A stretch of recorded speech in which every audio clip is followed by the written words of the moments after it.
So I'm assuming both of you are physically, if not emotionally, prepared. Yes. Am I not coming through? Is that? Yeah. Yeah, right. There we go. So I didn't upload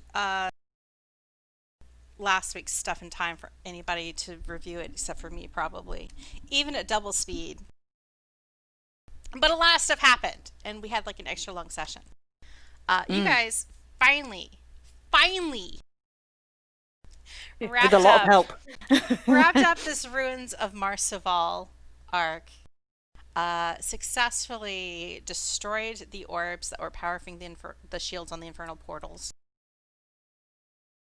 In the process, you had to fight a lot of the demonic residents of Khyber, some fiendish spiders.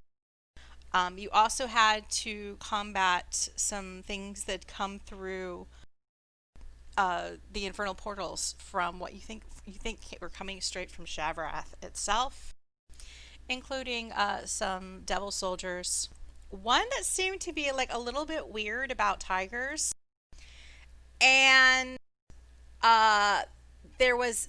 They also had chained a resident of Khyber, a gnarly bird, which your friend, the imp Dave, who you humanized, refers to as a V-Rock or a Vrock, depending on what mood I am when I say the word.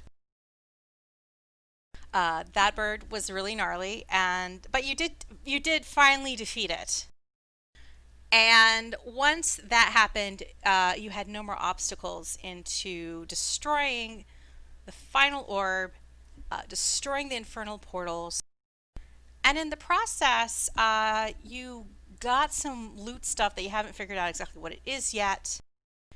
And you also rescued a elemental that was imprisoned by the devils to power those shields and power the orbs, named Piers. And in his gratitude, he honked off a shard of his shoulder, producing a weapon called an obsidian stiletto, which Shaefira now has. You returned to the Bloodroot Grove, that is the lair for a family of bronze dragons.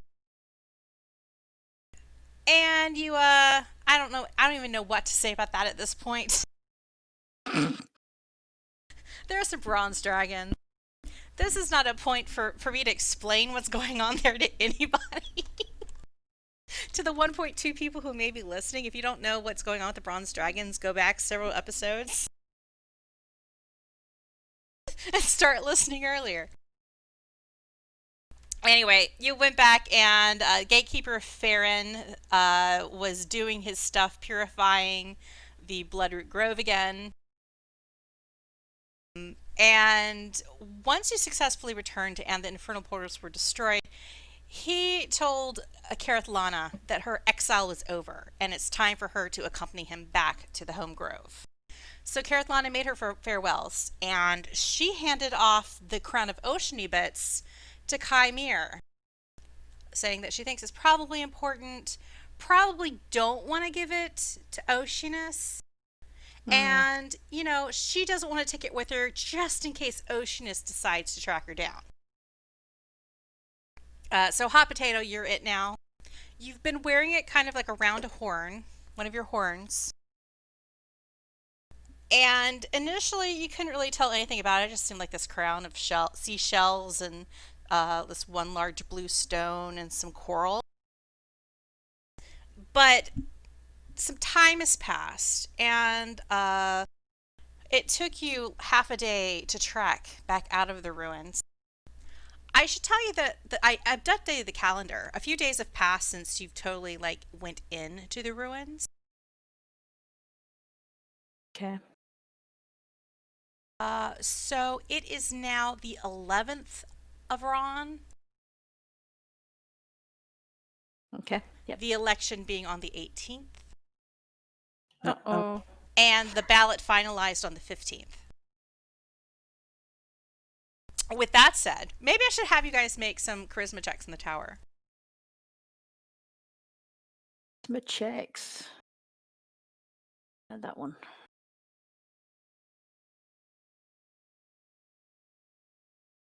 I'm have to change my dice colour again. I don't think green went right well last week. And shame on me, I did not roll for all the NPCs in advance. So I don't know the ramifications of all this. So yeah, the election's still on the horizon back in Saltmarsh. You guys are under the threat of several of you. There's a threat of you getting elected to the Saltmarsh City Council, and apparently nobody wants to be elected. And election activities have been happening without your presence back in town. But it's been, say, about 4 days since you first entered the ruins. No, actually, it's been 6 days. And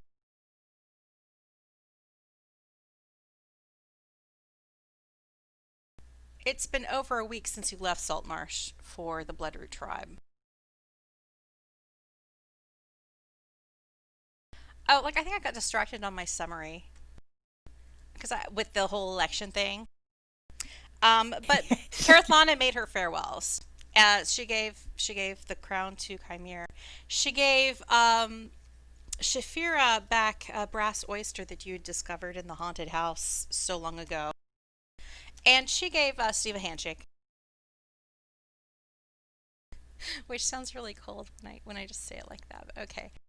Um, he then asked you to escort the young bronze wormling Gary to the Bloodroot tribe, seeing as how his mother has been kidnapped, how his father has been killed, and his siblings are either dead or also absconded with.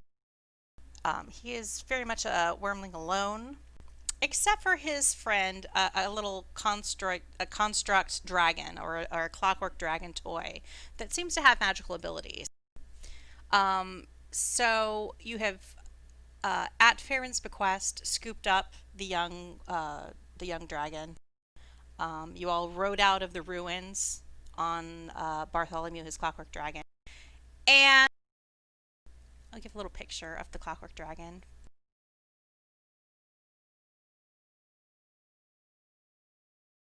I think that did it. Well, It's a clockwork dragon, and you have now managed to climb your way back up the tower. A few little bumps and bruises here and there, as far as Kymir is concerned. No problem for Shaefira. 2 nat 20s in a row for climbing out of the tower. And you're back in the swamp. Your friend Dave, the humanized imp, is by your side. Shaefira and Kymir, you're like standing there in the swamp by the tower.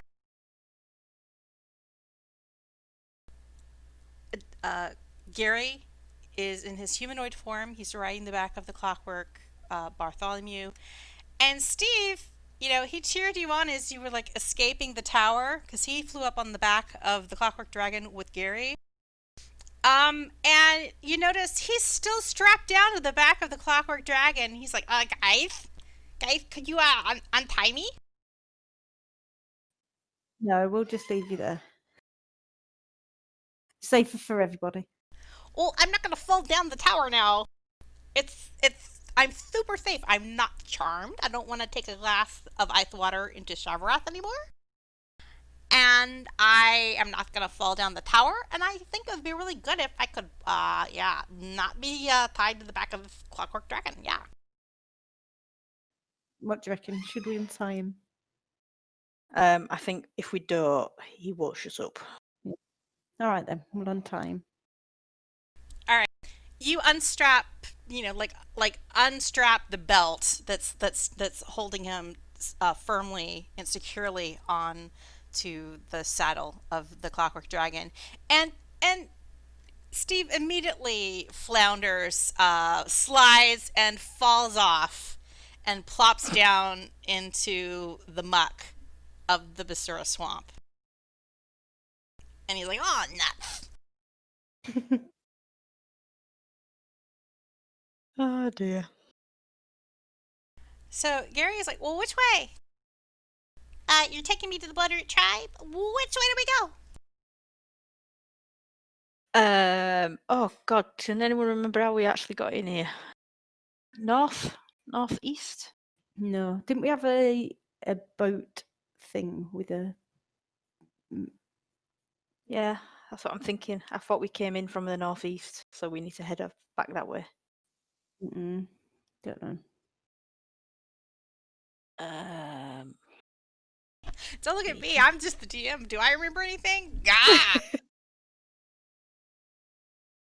I think you did take the boat. Did you leave? Yeah, you left the we left it constables with the boat? guards. Yeah, I'm fairly sure we came in from the northeast. I am just checking my notes to see if I put directions on my journal that I keep whilst traveling. Here's the map of Kabara.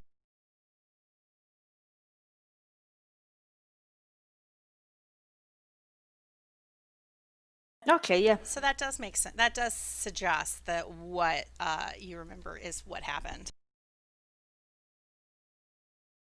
Okay. I seem to remember that now too, because you took the boat coming in, and as you approached the shore, that whole area of effect where the poison effect had taken place, corrupting the waters and the water table surrounding Marseval, was in effect.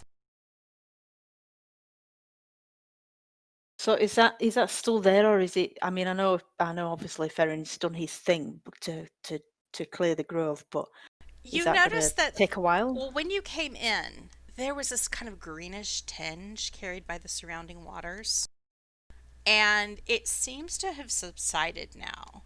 And you see signs before where the land seemed to be rather dead or dying in many cases.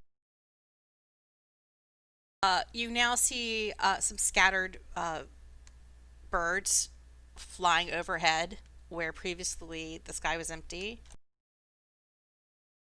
You hear the chirp of crickets where previously it was silent. Okay, so it's starting to work. So you see the signs of life seem to be coming back to the area. Cool. Right. Yeah. So northeast to back where we left the boat. Okay. What is that in black? Is home? Oh, that home, that was Manon. That's where Ocean is scribbled on your map. Ah, right. Okay. Yeah, you don't really care, but he put it on there anyhow. Okay. I didn't know if it was where the Yeah. Queen Officant. The black marks were stuff that Oceanus put on your map, to supposedly help you. Well, obviously, very much so, since I just had to ask. He has really messy handwriting. Yeah.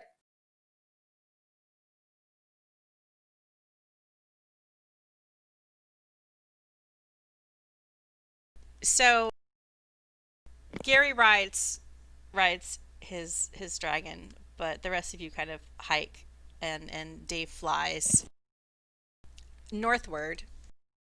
When you get to the shore, you see that most of the perished aquatic life, you'd seen a bunch of fish and other creatures dead and dying had washed up on the shore when you arrived.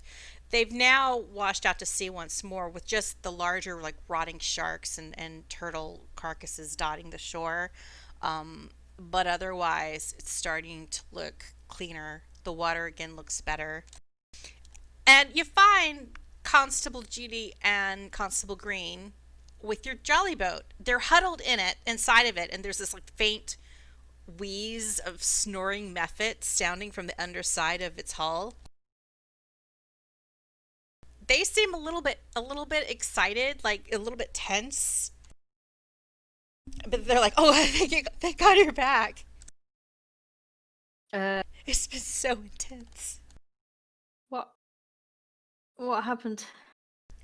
Um, oh, well, like last night, oh, we had a bit of an encounter with we think it was a land shark. Okay. Like Um, it was on land, but it had teeth like a shark. um, all right. Was it dark? Oh yeah, it was really dark because it was night. Yeah, we don't see in the dark. Okay, so you can't actually say it was definitely a shark. It's just something that had big teeth. Constable Judy, she's kind of like, yeah, I mean, that totally makes sense. But Constable Green is like, no, I think it was a land shark. I mean, it had to have been a land shark with teeth like that. Okay. Just last night. You haven't had it before then. Nope. It's not right. Okay. Well, we're getting out of here, so neither of you are hurt. Gosh. I'm gonna put in my report when I get back. Constable Green is like absolutely like, I'm totally gonna report this land shark. The authorities need to know. And Constable Judy's like, we're the authorities. We're the authorities. We know. And he's like, but somebody more authoritative than us needs to know.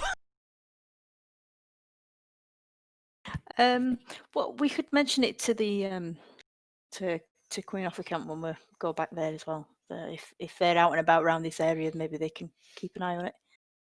Have a look out for it. Okay. What do you do? You've gotten back to the boat. Yes. Well, we need to drop Gary off, so just load everyone in and set off back to the Lizardfolk camp town Gary village. shrinks. Gary shrinks Bartholomew back to small size that's compatible with the jolly boat. Handy. You haul into the boat. Do you wake the Mephits up, or do you just use normal paddling power? And there's like a small sail as well on What's the weather the like? jolly boat. Like both a pair of oars and there's a small sail that you can use. Okay, what's the weather like? Does it seem fine? Do we need to worry about storm and trying to get somewhere quick? No, it seems like a clear day. There's sparse clouds, decent wind. The air is not still. Sail and oars. Okay, so Stiiv does most of the boat work, seeing as how he has the most experience. And he easily catches the wind, and the sound of Mephit snoring continues from the underside of your hull. Seeing as how they have their like little kind of force field tubes, kind of keeping them attached to the underside, the water makes no difference to them. And you start to move out. You've gotten some ways away from shore, and all at once, Steve's attention is pulled by a kind of a splashing sound to the port side of the boat. You hear a sound that is like meowth, meowth.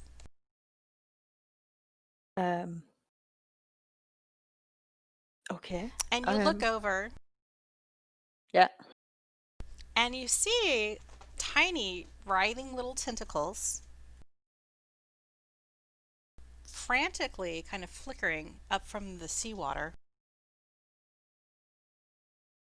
There's a coughing sound, and then a little wet head appears. The head appears almost seal-like, that kind of look of wet fur slicked back. And then beyond the wet fur, there's this strange kind of like crown that's kind of diamond in shape, but looks quite slick, like the skin of a sea creature.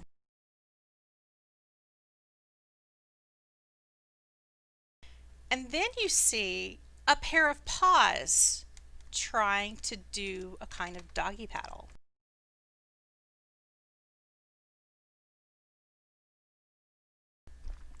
Stiiv lets out a squeal of delight and is like, "Oh my gosh!" But I guess he knows what it is. Look it, look it, look it. Stiiv may or may not know what it is, but he seems immediately entranced by what he sees.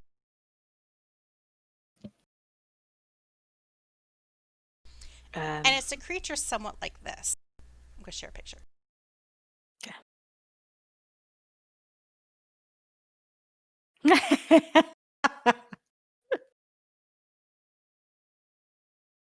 So it meows, but it meows with a lisp. And it seems to be struggling to swim in the water right now. It's coughing, it sneezes in between its little sounds of meow, meow. Now, had Caroline still been with you, she had the ability, which we never really got to use because the only real sea creature you ever encountered was a bit of an ancient octopus with dementia, so it wasn't really talkative and it was kind of like far away. She could have totally had a conversation with this squidden. But she's not here with you anymore. But Stiiv tries to talk to it. He's trying really, really, really hard. And it continues to flail in this water. It looks like it's struggling, and it bobs underneath the water for a few seconds and then pops back up. Coughs some more. Reach it? Yeah, can we reach it? You can totally reach it. If we let it on the boat. But it looks like a cat, so we have to. Well, Go on, what you can try to say. Yeah. Yeah, we should try and save it. Okay, I'm going to reach over and try and fish him out. Him, her. The minute you reach out, one of its tentacles wrap around your wrist, and as soon as the suckers on the creature's face encounter your bare skin, you hear a little voice in your head. And it says, "Jail! Squid's been in jail for 1,000 years!" I'm going to look at it and say, really? 10,000 years! 100,000 years! Squid's in prison! Squid is baby! Why jail for baby? I'm going to pull him in. Oh, you can be squinting. Mommy, squid needs a mommy. Mommy, not put squinting in jail. No, wouldn't do that. Yeah, how did... Well, you could ask that. Oh, you can't hear it. I'm assuming it's just me who can hear him. Yeah. Okay. So I'll tell Shaefira and Stiiv what he's just said. I'm assuming it's a he. Stiiv looks really disappointed that the squid is talking to you and not to him. I'm going to notice that. Stiiv puts his arms out and he's like, "Why doesn't it love me?" I'm going to look at Squirtin and say, Squirtin, here's your new mum, and pass it over to Stiiv. And you hear like the squid's like, "But no, you are my mommy. You are my mommy." And like as soon as the tentacle unwinds from your wrist because you've shoved it over to Stiiv, the voice ends in your head. Okay. So now Stiiv is like holding the squidden out with two arms, and he has this like face with delight, as like happy as you have ever seen Stiiv be. Like he's looking at the squidden like it's a ginormous fluffy pillow. And the tentacles are just kind of like tentacling in his face, and the squidden coughs, and then it sneezes on Stiiv, and like nothing happens for a few seconds, but finally one of the tentacles kind of wraps around Steve's wrist like it did to yours, Kymir. And Steve's eyes light up because it's like, oh, he must be hearing the voice now too. And Steve looks at you and he's like, I think it wants to be my mommy. Or no, it wants me to be its mommy. I don't know about mommies. He doesn't really understand what it's talking about totally. Like, because the whole parent-child dynamic is a little bit not in his wheelhouse. If you don't want to be his mummy, I will take him back quite gladly. He's like, well, no, I want it. I want it. I just don't know about this whole calling me mommy thing. Just go with it. And then he's the squintin. Apparently the squintin wants poison. The squintin was in jail for 1,000,000 years. Oh, that's gone up since he last told me. Oh no, he's saying what? No, he's saying baby in jail for 10 million years. 10,000 million years? I feel he's just exaggerating slightly I there. think the squintin is enthusiastic. But he really wants poison. And he wants What poison. kind of poison? Any? It kind of sounds like he liked the polluted water. Like, Ah, it sounds like okay. the whole reason why he came out of where he was imprisoned was because it was nice and poisoned and delicious. And now that the water's not poisoned, it's doing his tummy in and giving him hairballs. Okay, so it likes polluted water. Yeah, I think if I'm gonna keep him as a pet, we're gonna need some poison. Have we got anything we can make poison out of? I don't know. I mean, Steve's the one that's got the alchemical stuff. Oh, then maybe I should look at his character sheet. It would. I can supply rum. Does that count as poison? I mean, it kind of is. I have jam and bottle of wine. What's cullen powder? Steve's got that. Yeah, I think that's an explosive. All right, that's probably not a good idea then. Who had rum?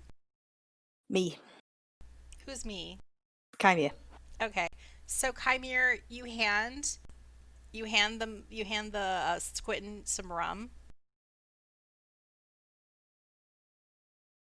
You cork it open. What, you pour it into like a little dish or a shell or something,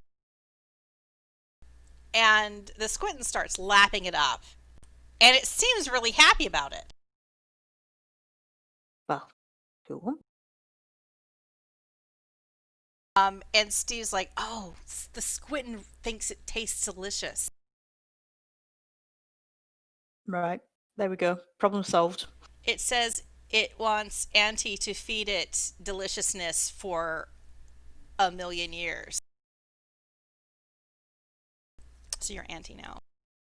Okay, that's fine.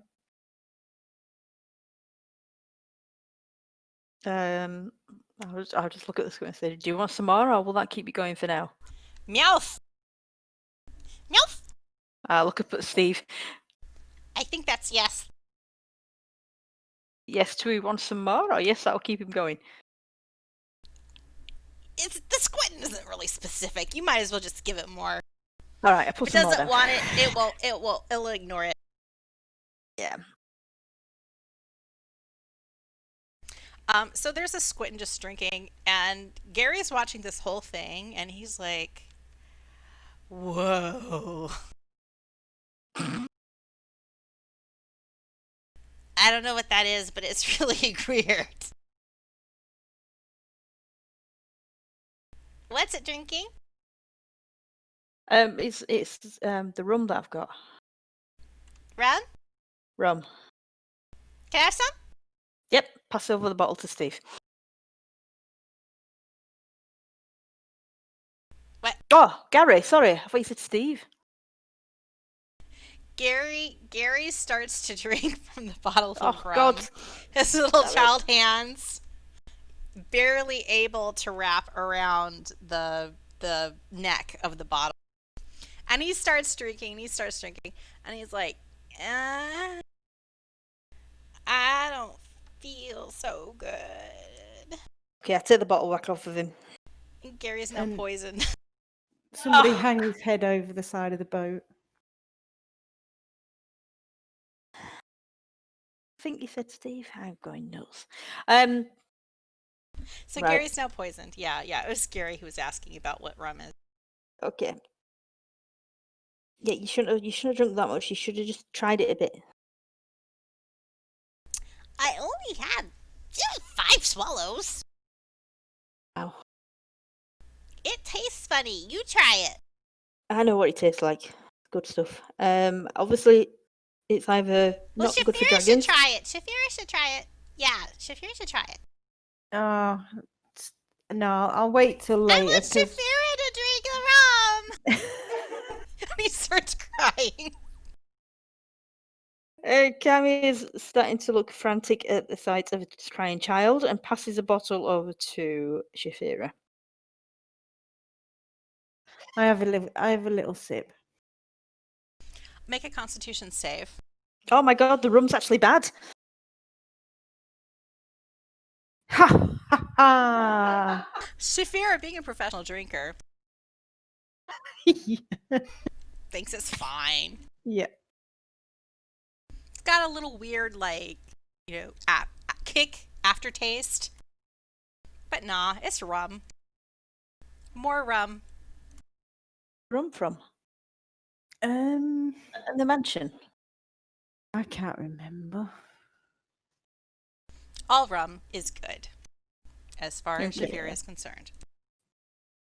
I think that's the third 20 in a row, you know, minus whatever I did in the tower. If you Right. count them two last It's a lot rolls of from last 20s. week. You've had more than your share.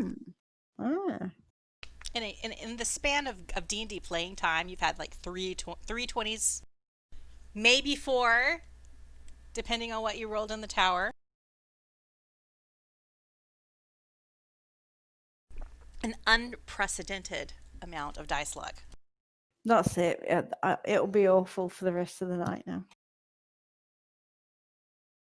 So there's a squinting in the boat. The constables are kind of like looking at this, like their eyes are just going backwards, forwards, backwards, forwards.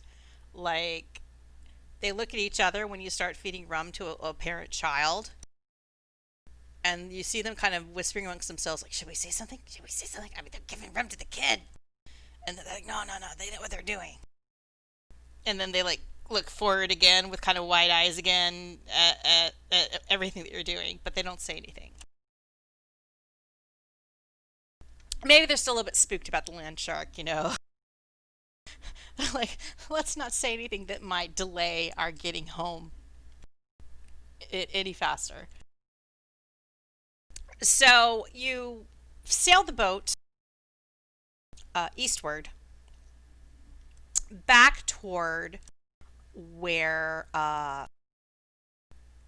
the mound of the Bloodroot tribe was.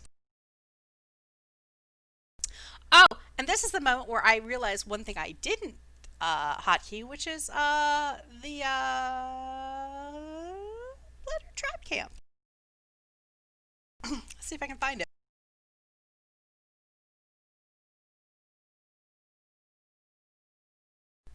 Oh, yeah. You approach from the north.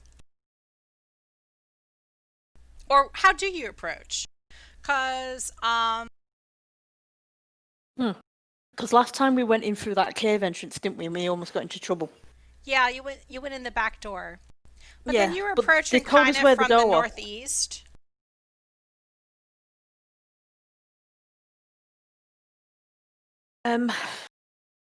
I mean, if we know where the front door is, I'd rather go that way. I mean, they know us now anyway because we've been in. So I'm going to move you to a map. okay. You leave. You leave the constables back with the jolly boat once you disembark at the shore. Yeah, yeah. Do you leave the squittin with them? Oh No. no, they What? might eat the squid or kill it Or something. panic. Or panic and call it a land shark. Do you leave Dave with them? No. I don't think we can leave Dave anyway, can we? I mean, he'll just do whatever he wants.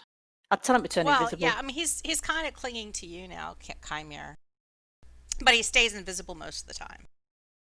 I'll tell him. I'll explain that we're off to see the Lizardfolk, and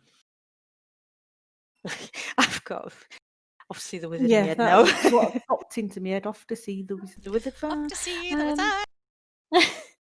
And just ask him to, to go invisible because I don't know how they'll feel about him, and I don't want him to So get hurt. squittin. Let me put Dave. Oh wait, where's Stiiv? There's Stiiv. You are traveling through the swamp toward the mound. The mound is coming into view. Mm. Roll a perception. Oh, I have a plus to that. Eh. Yeah. As you Okay. approach, the coast seems clear. Yeah, it's the mound pretty much as you remember it. You are approaching from a slightly different direction. So this time, as you come from the north, you're like, oh, that does look like a front door. There's like a hole in the side of the mound. It's much more massive. There seems to be like some large teeth around the opening to kind of decorate it up a bit. Okay, lovely. You can see as you get closer. You know we can't see the map, yeah. Oh yeah, let me No, I don't know that because I forgot that I hadn't All shared right. it. While you look and load that wonderful map, that most exciting map of mapness, I'm going to find one thing that I okay. didn't hotkey. So is this where we fought the bullywugs that time? Yeah, Or close because to you were it? in the swamp kind of on approach. There aren't bullywugs still in the map, are there? No. No. Okay. But once you've seen one swamp, you've seen them all.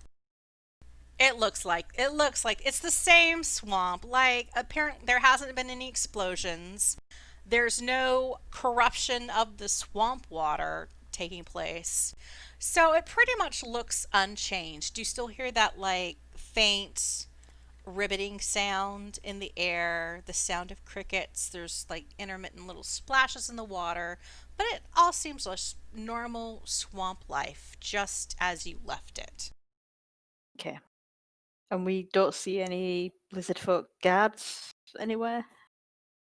Well, that's what I was getting to. Well, I apologise for jumping.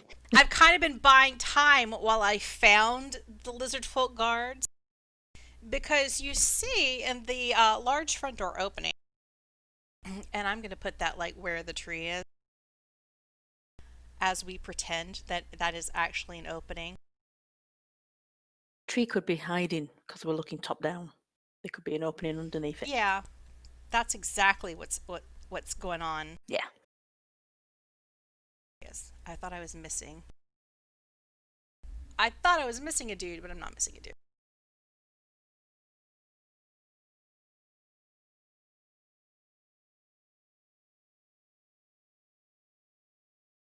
By the entrance,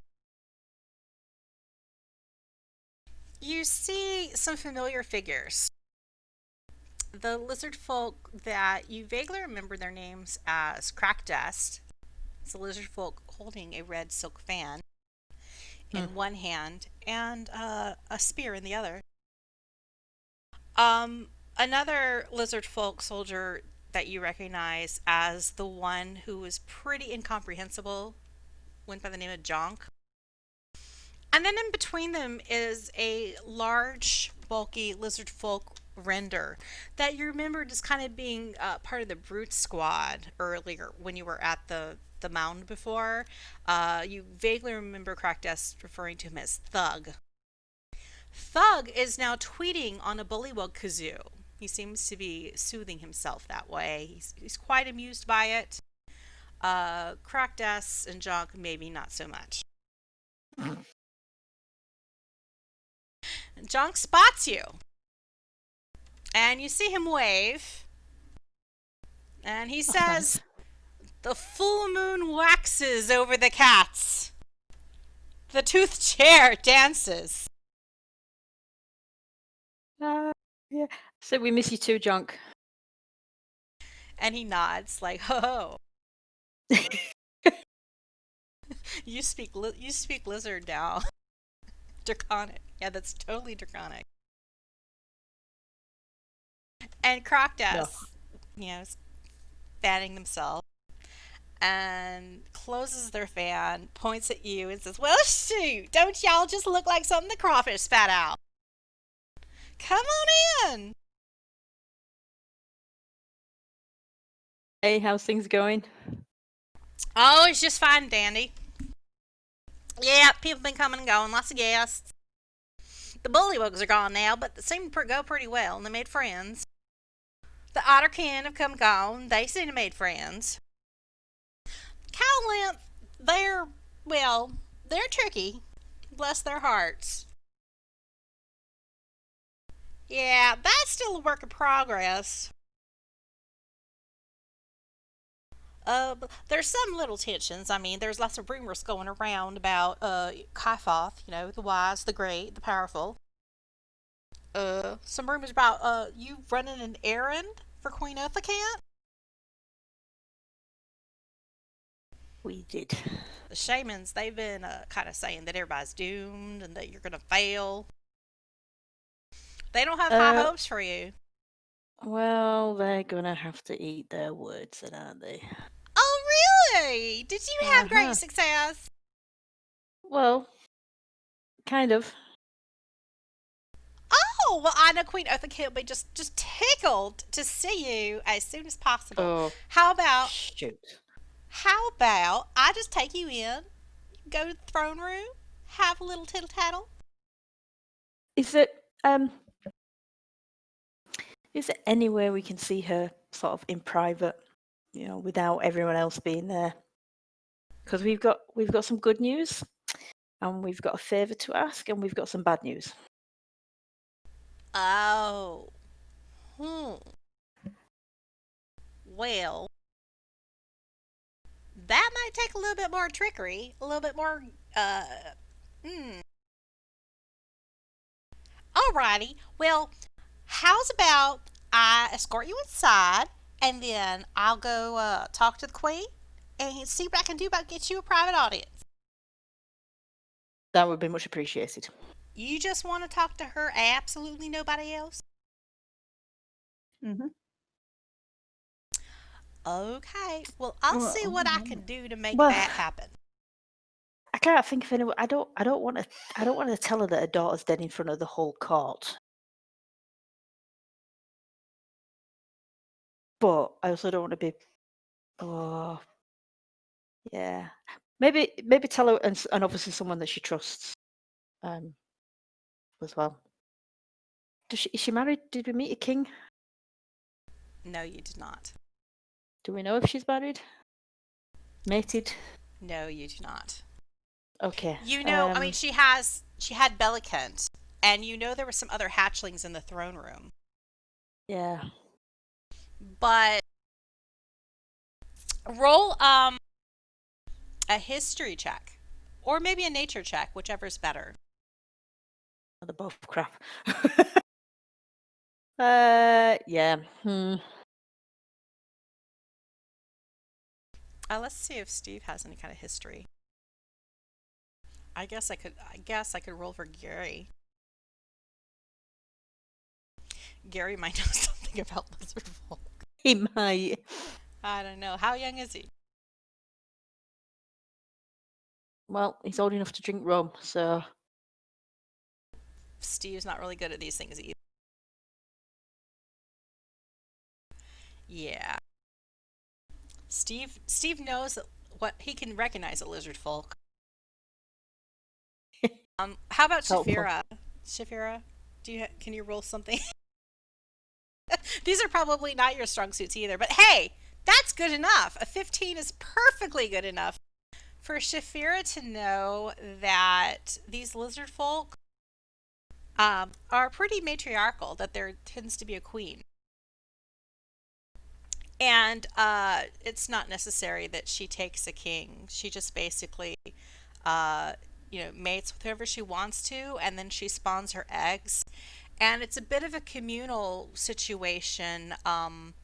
The lizard folk that she deems trustworthy are responsible for caring for the hatchery.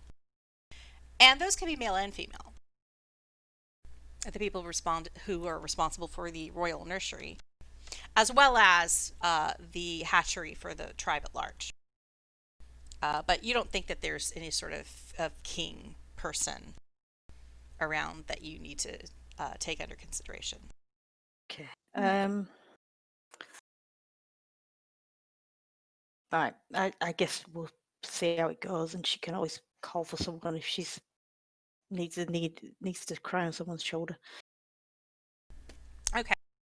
Well, Jonk stays at the entrance.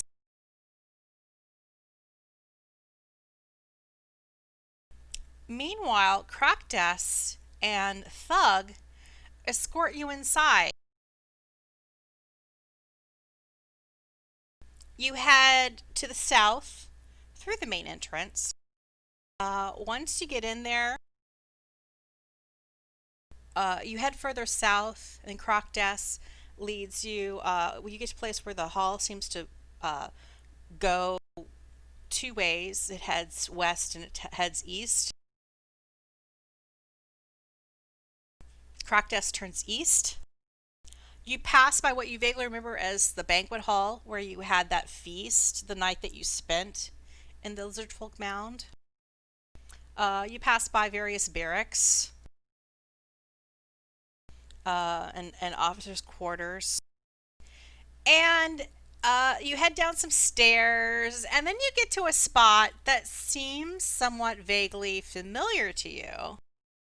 Another flight of stairs down, and then there's a doorway.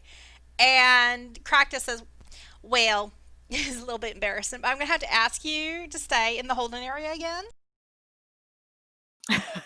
Okay. You don't mind, do you? I mean, I know it's awkward and No, all that, that's but fine. it's probably the best place, if you want to see somebody in private. You want to be like, hush hush. Because past the boundary doors, everything's pretty much out in the open. Yeah, people get to come and go, and the only places that are really sequestered are under the domain of the shamans themselves. Or it's the queen's actual bedroom, and if I escort you into the queen's actual bedroom, well, there would be some gossip. And I'm getting the impression that you want this whole situation to be on the down low a little bit. Yes, I think that'd be best.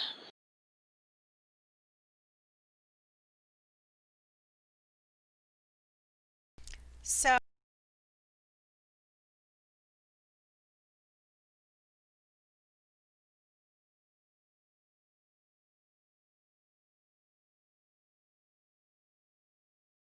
I'm trying to make map bigger. Make map big. I'm showing you the map of the Lizardfolk mound again. The interior.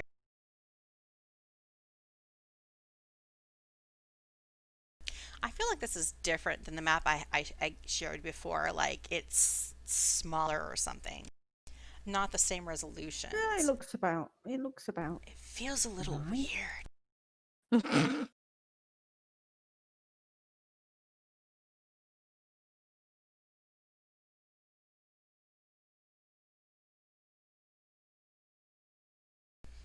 Dave has been disappeared again throughout this whole conversation. So you're not sure he's actually with you anymore. You stopped hearing the sound of his wings once Crocdas started escorting you through the Lizardfolk domain.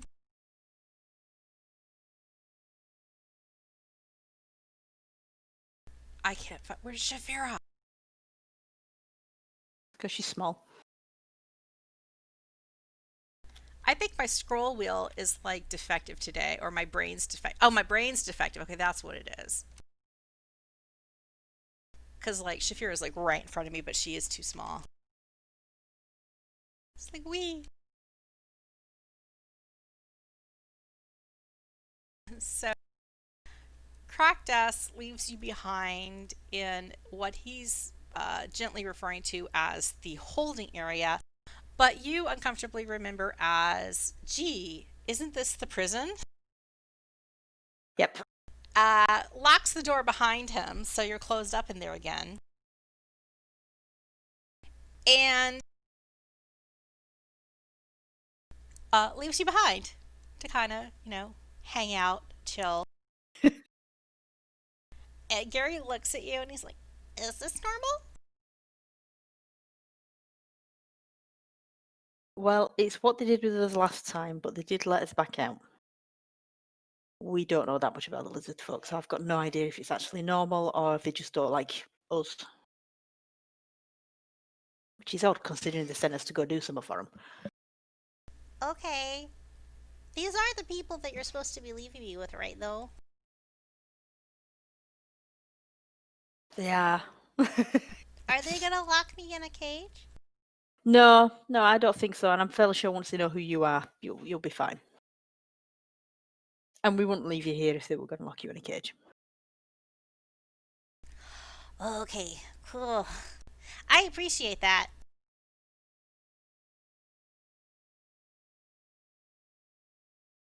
So time passes.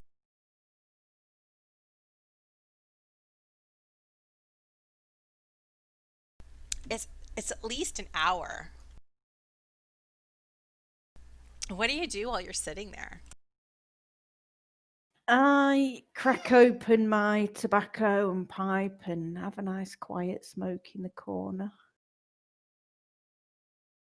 The Squinton coughs at the smoke.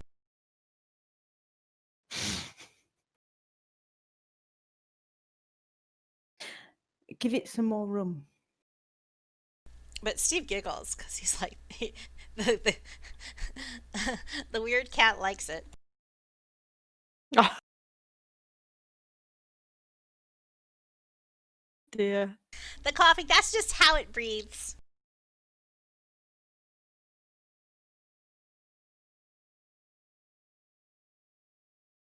So you smoke your pipe.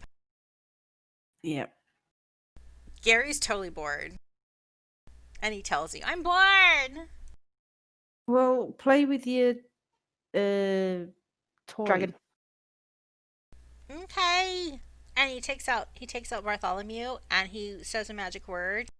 And Bartholomew gets bigger and bigger and bigger and he gets stuck. And everybody gets like squished against the walls because there's this too large construct dragon taking up all the space. Oops.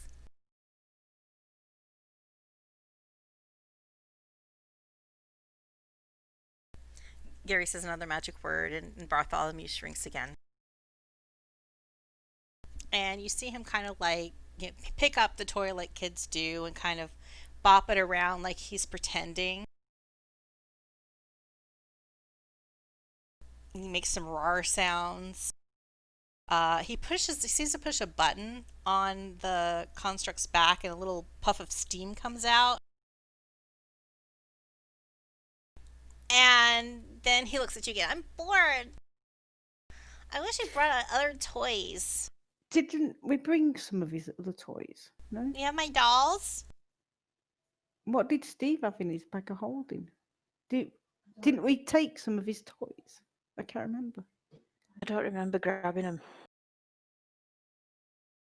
I know Stiiv was I don't think having... you took all this, like, because Stiiv was pretty much like, there are Dragon Kids toys. We probably shouldn't take any of them. And I think remember you that, left but I'm sure behind we took them. everything that was very toyish. Like you left behind the dollhouse on Chicken's Legs.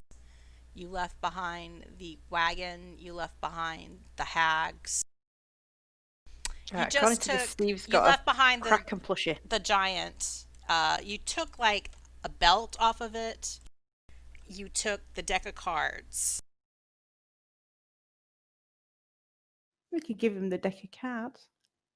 Do we think that's a good idea? Because Steve was a bit freaked out about the cards. Were they like tarot cards or something? Yeah. It's a tarot deck. Steve was like, I don't think we should touch any of that stuff because it was Barovian, right? It was.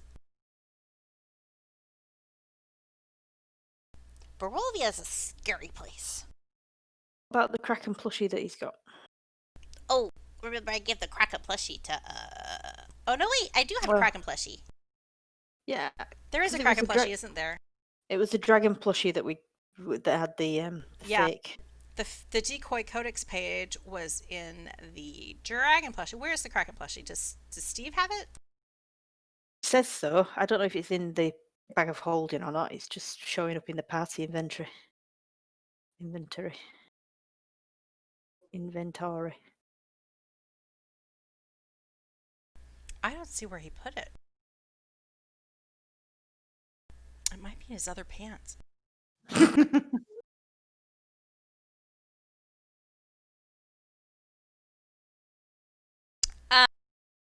Let me just find it. Because you did pick it up.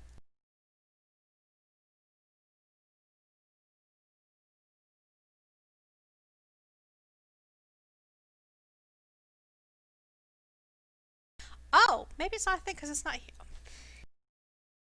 Okay, let's just talk about it. Let's just pretend he has it. Okay, so Steve digs in the bag and you can see him going like, belt, nope. Taroka deck, nope. Evil, yeah, probably bad. Oh. And then he comes across like this plush and he's like, toy! Hands the Kraken plushie to Gary, who's like really happy for about 5 minutes. I'm bored. I'll tell you what then, I'll stand up. You got I will any take new the quarter toys? off. New toys? Take the scythe off my back and say, right, come on then, let's practice. Oh, God, no. Oh, no. I hate practicing. That's why I gave you the weapon in the first place, so I wouldn't have to practice with it. We haven't got any. We couldn't bring your toys with us, so we haven't got anything. So Can more rum? no, Yeah, go on. It might shut him up and make him go to sleep. no. Anyway, I gave it to Steve. Can I cast sleep on him? You could. Would that be mean? Would that be mean? That might be. He might be sad when he wakes up. But we're leaving him here, yeah? That's the intent. So Absolutely no psychological damage to that scenario.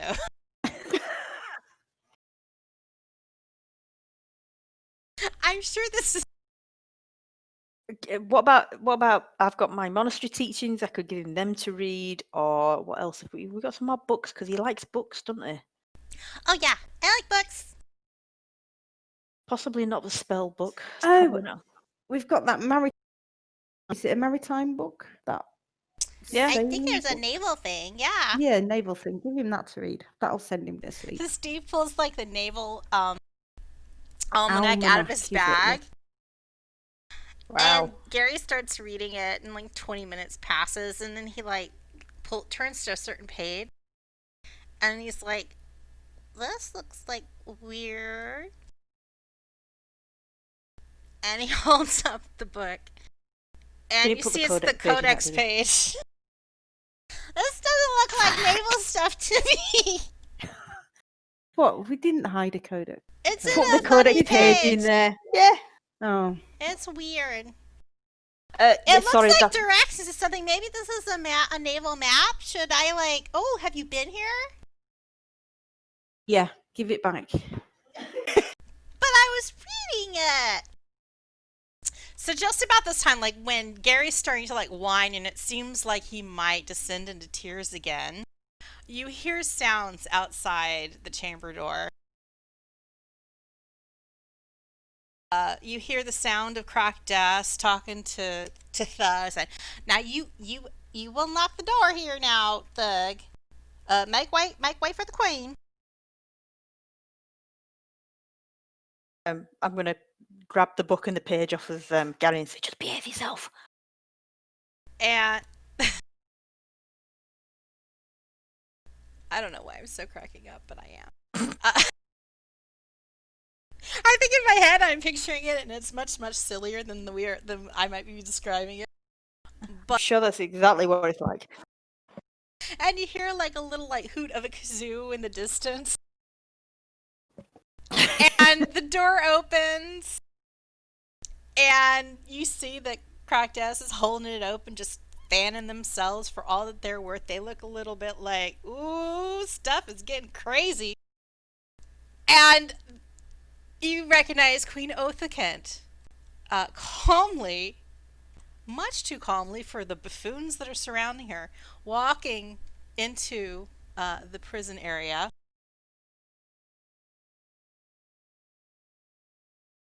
She looks at you. Well, it's good to see you've returned, but I'm a bit mystified. Why the secrecy?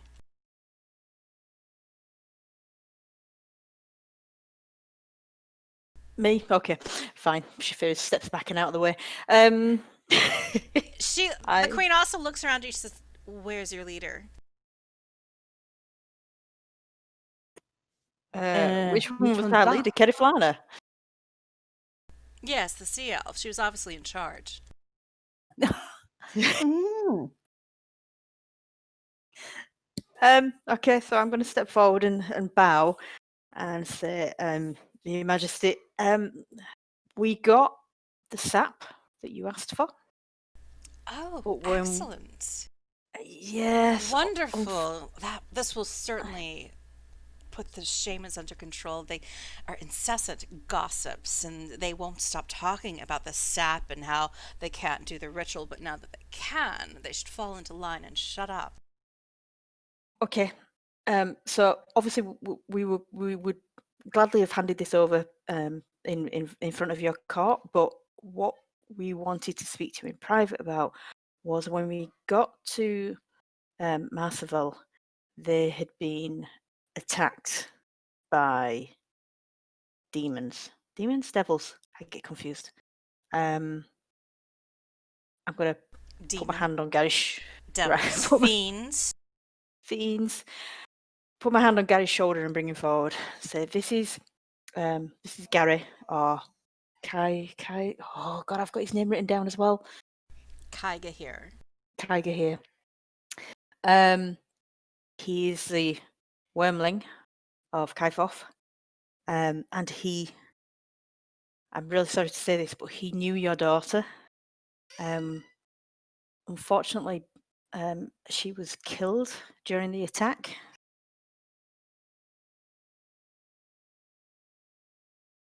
And Kaifoth has been taken.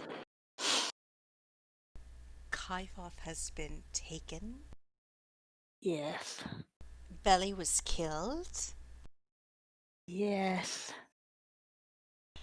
But she died trying to save the wormlings. And it's thanks to her that Gary has survived. She was obviously very brave. Othakent looks down at this human child who's kind of like looking like it's ready to have a meltdown. And she looks at you.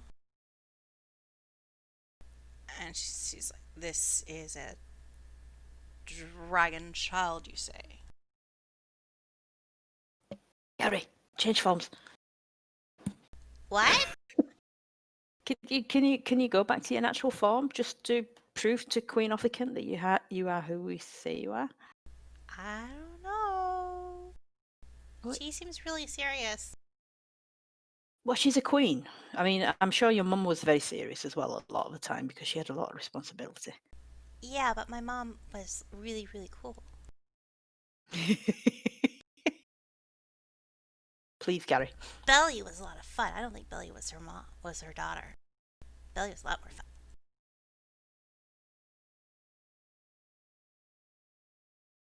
She was.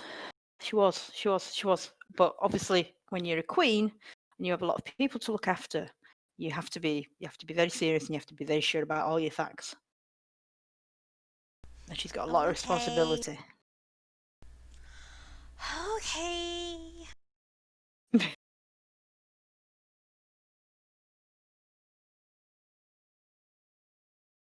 And you see, he squints his eyes shut.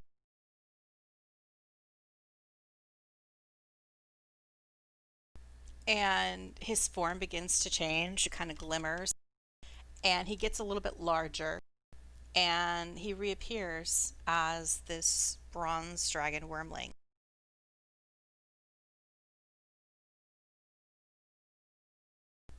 He's like, hello, Queen Otha Kent. And he kind of reluctantly does a little bow of his head, trying to use his best manners. Your daughter did a good job. She fought until the end.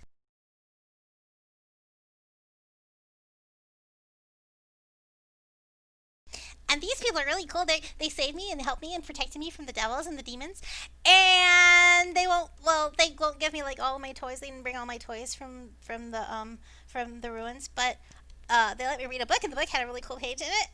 But I couldn't understand that part, and then they took the book away, and they're kind of like weird. But they have a weird cat, and they gave me rum, and I think they're really cool. And they say that I can live with you, and that you're not so boring, and that it's gonna be cool and okay. And I hope it is, because my mom, she's gone, and I want my mom back. Wow. That was like all out there, wasn't it? Cheers, Gary. So in this rush of words, the queen you see her kind of soften a little bit, and her shoulders her normally very stiff posture, it softens as well. And she gives a small nod and says, all right then. I guess I take out the vial of sap and pass it over to her. No, you hold this for a second. We're going to have to make a few arrangements to handle this delicately. It's a precarious situation to think that Kaifoth has been taken and is no longer in the ruins to protect us. You must understand that this is a basic tenet of our culture. Now more than ever, the Bloodroot tribe must make alliances. I am absolutely behind opening diplomatic negotiations with the town of Saltmarsh in light of these circumstances. What I'll need you to do is make a big presentation in front of the shamans of the Bloodroot sap. That way they will associate its arrival with you, with the people, the messengers of Saltmarsh. I think that show will win over their favor properly, rather than it coming from me. Now, as to what to do with the child, I think I might need to present this with a bit of a lie. And she kneels down, kind of bringing herself more to the dragonling's level, which means she doesn't have to kneel very much, because like a dragonling is fairly tall to begin with. She's, Gary, I'm gonna need to help me with a bit of play acting. Are you good at play acting? And Gary nods, and he's like, Yeah, I am. I'm totally good. I used to play with my siblings, and we were witches and queens and hags. I was Baba Lysaga, and I had a hut on chicken's legs, and I killed a whole bunch of adventurers. And she's like, they're there.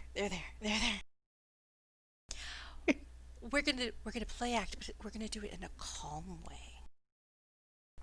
We're going to pretend that your mother, Kaifoth, granted the Bloodroot tribe a tremendous honor.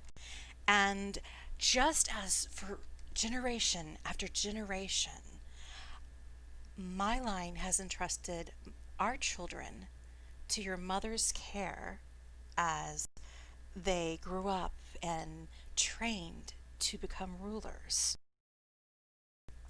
Your mother has granted us your care and company for a period of time.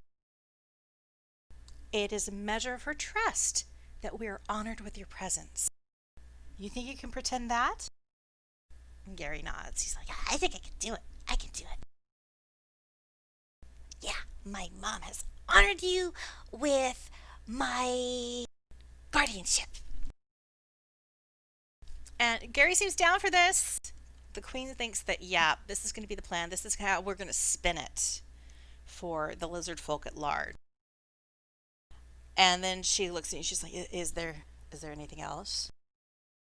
I'm We need to assuming know. that the rest of the soldiers that I said, like Belly, were killed by the fiendish interlopers at the ruins. I'm not sure we ever actually saw their bodies, but we didn't see anything else alive apart from this dragon. You did find some gruesomeness. Did we? Right, okay. So, yes, we think all of them are dead. We didn't find any of them alive anyway. Now, as for Kaifoth, what is happening to assist her?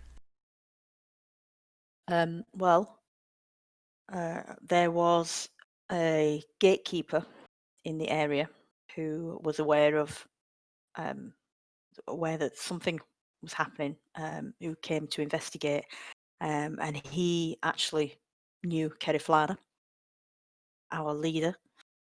Sarcastic quotes.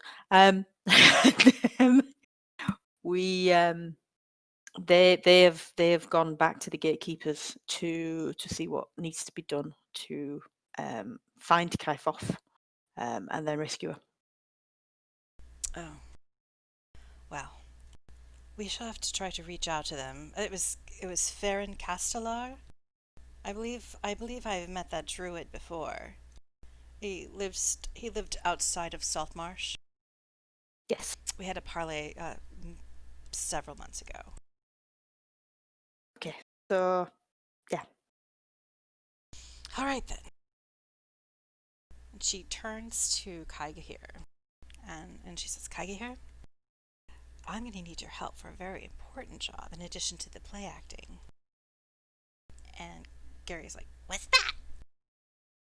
And Queen Othakit says, I have 2 hatchlings of my own, a little bit younger than you, named Kliss and Akar.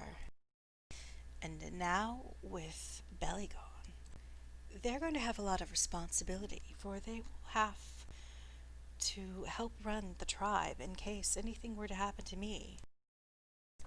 I'm going to need your help in teaching them how to grow up and be the best lizard folk they can be. You think you can help me with that? And Gary kind of puffs up his chest and he's like, I totally can. I have always wanted to be a big brother. I wasn't a big brother before. I was a middle brother. But now I can be a big brother. It's going to be so cool. And with that, the queen signals for the door to the prison to open. And she escorts you out and hands you back off to Crackdess. She says, Crackdess, give me half an hour. I'll want to return to the throne room and make sure everyone who needs to be assembled is assembled. And then we will perform the presentation of the Bloodroot sap. friends, and I think I can safely call you friends now. If you would be willing to stay for a few days, I would be honored if you would remain for a memorial ceremony that we do.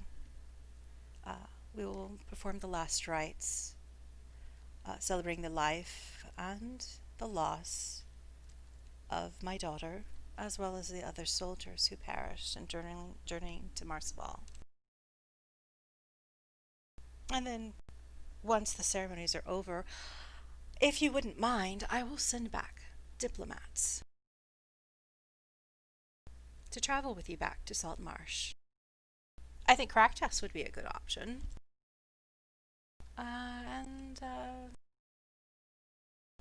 Not remembering his name off the top of my head, but one of the diplomats that we sent to negotiate with, well, on that ship that sank.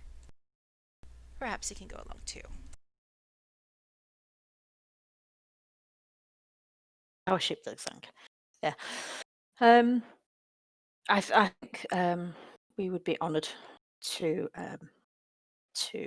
be part of the memorial for your daughter and your soldiers. Excellent.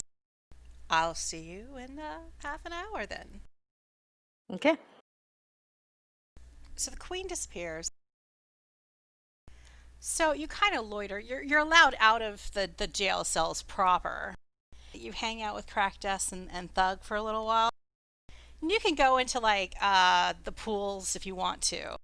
Anybody wants to splash, do a little impromptu bath. Cause yeah, it's been Clean a up while. a bit, yeah. Yeah, jumps in the water. Y'all kind of smell like fiendish ruins. Comb your hair, you know, straighten your jerkins a little bit so that you look ready to approach the throne room.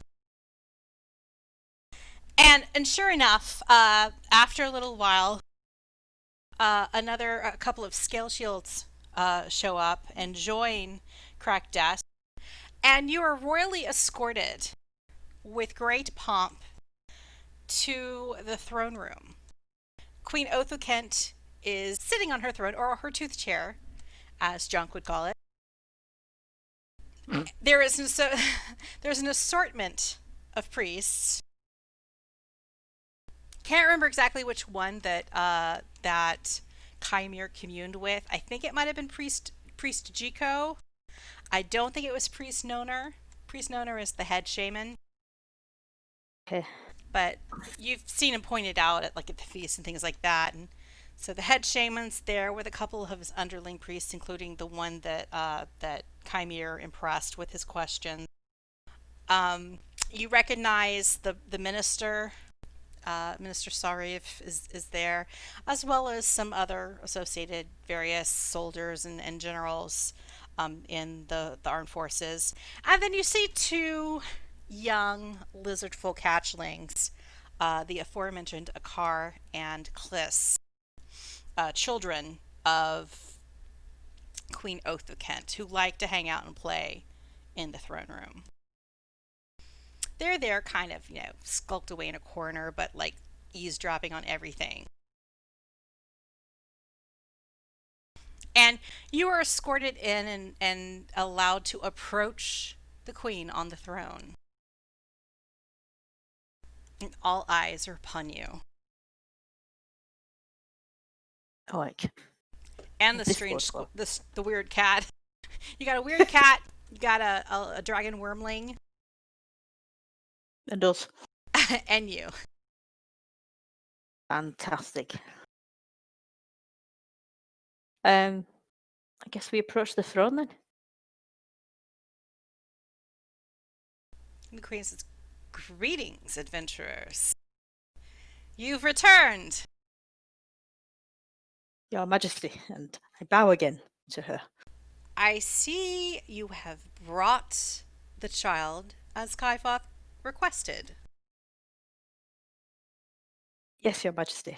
This is I pronounce his name. Kaigaha. And Kaifoth would be most grateful if you could look after him in the same way that she has looked after your hatchlings. She feels that this would be beneficial to his education and to bring a greater trust between you both. No, that doesn't sound right because they already trusted, don't they? Stop after education. No, Didn't think no, about this at all. know when to stop. Make a just make a persuasion check. Not that you're like really persuading anybody, but I just want to see just how awkward this comes off as. Okay, not too bad. You trip over a couple words. Like, it's obvious that maybe this isn't your normal day job, and there's a reason why they thought Kirithlana was the leader of the party.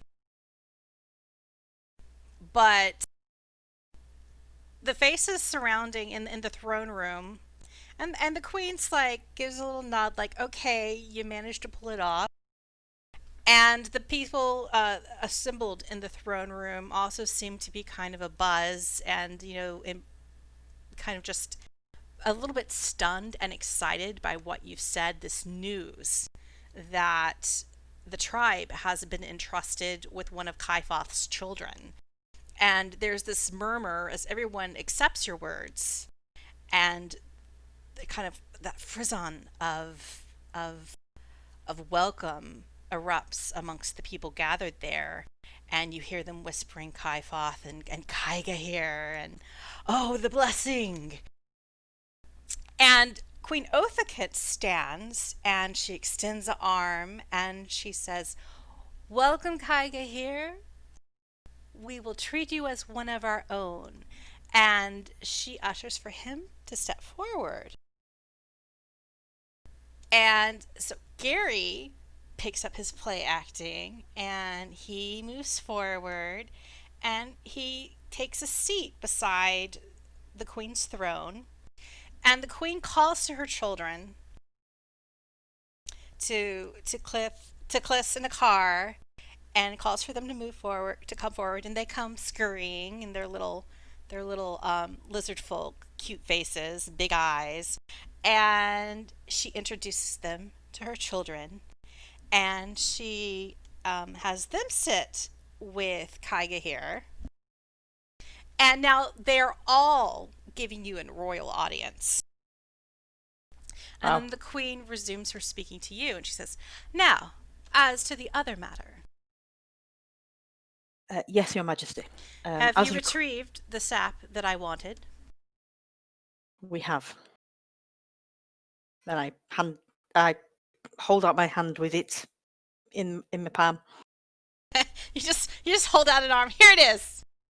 Not sure. I don't know if what the protocol is about actually giving it to her, or if one of the shaman will take it, or I don't expect to be able to hand it over to her directly. So Okay. Do a insight check. oh wait.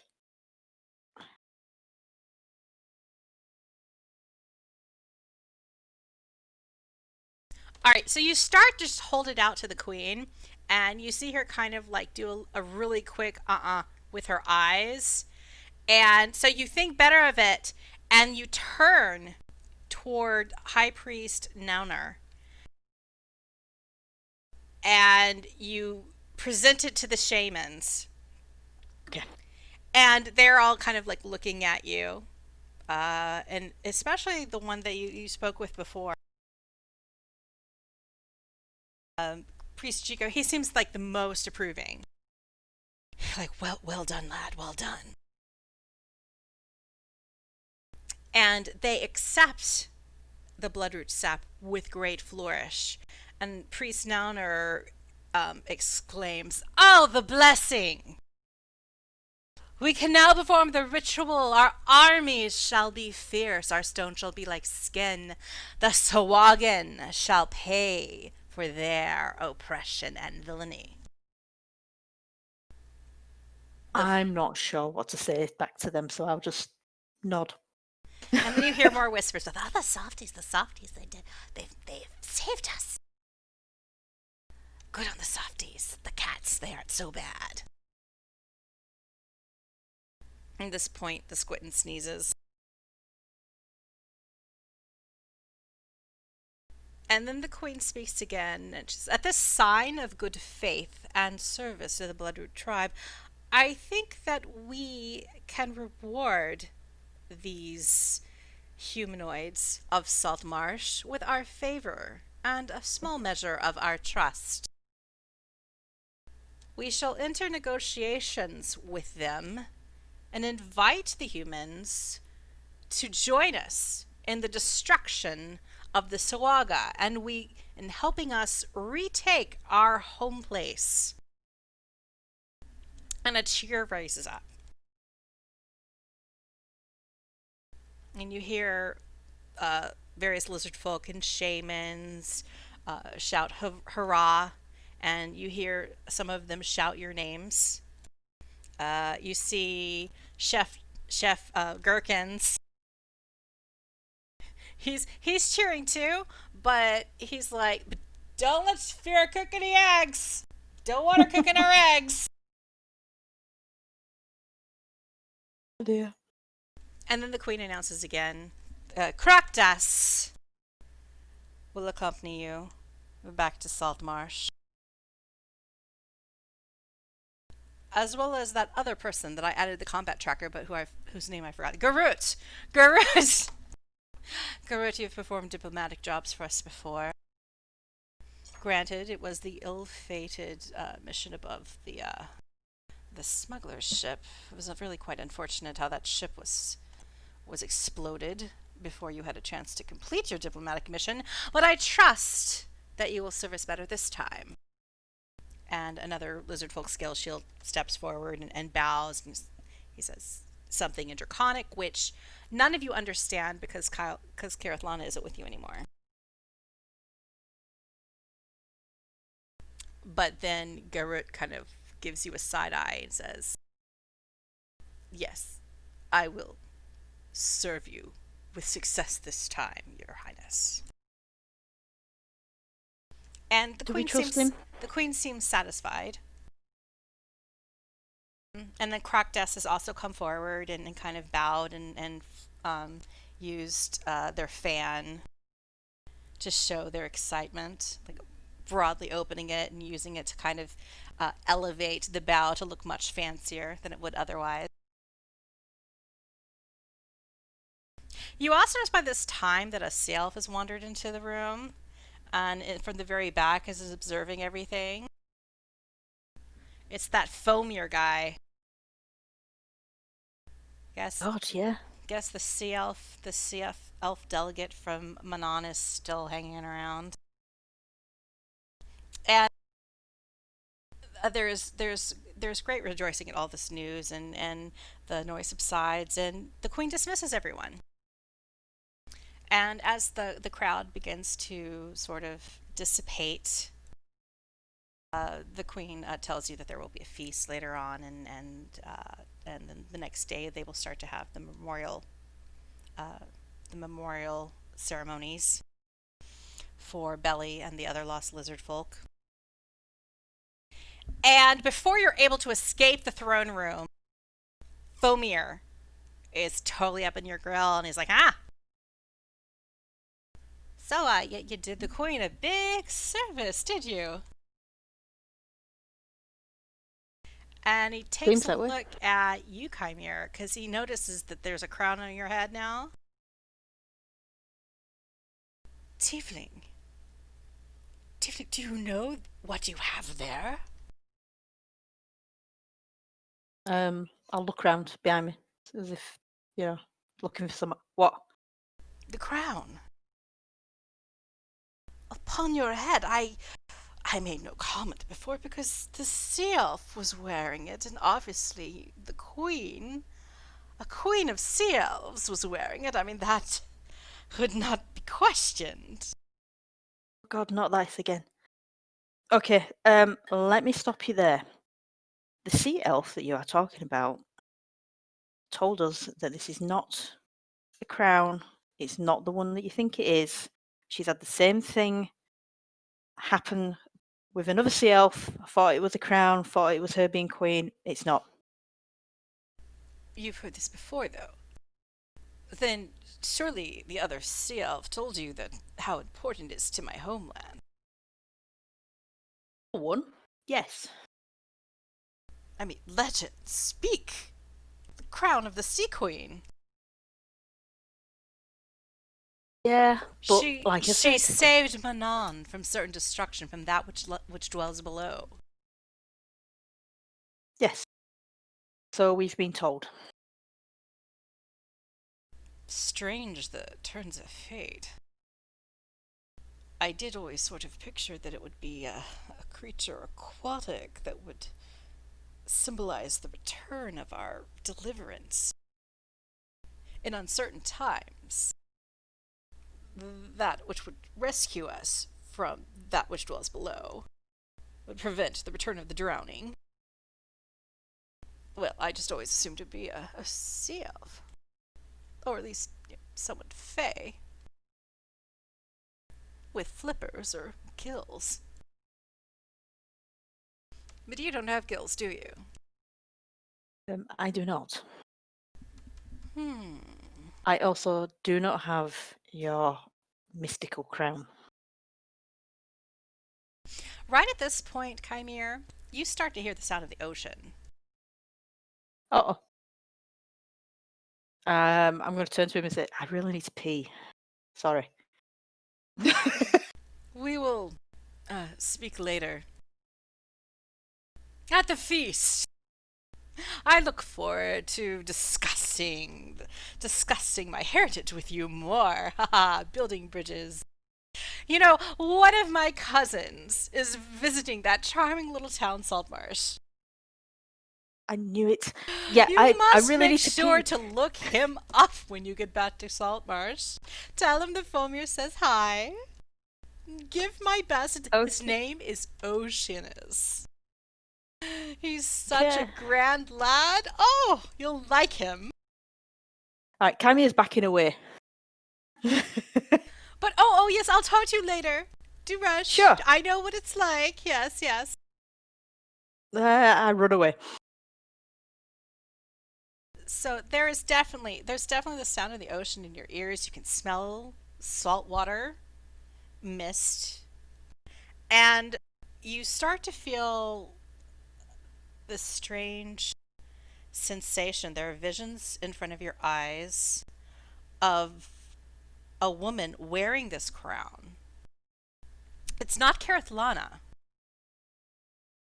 She lied to us. And she is walking atop the ocean. Waves surrounding her, crashing to her left and right, but not in her path. And at this very moment, you realize that, oh, maybe you've been wearing this crown just long enough that you get the deal, like why Carathlana had some weird powers. And you recognize that whole shtick about like it has some daily abilities that are involved with controlling thunder and wind and lightning. Okay. Did I not put the Crown of Oceany bits in your inventory? No. I'm I'm not did. sure Rachel's got the stiletto either, actually. She No, I've does have definitely the got stiletto. Yeah. Did you? No. Oh yeah. I couldn't Oh see it yeah, in that the... went straight in.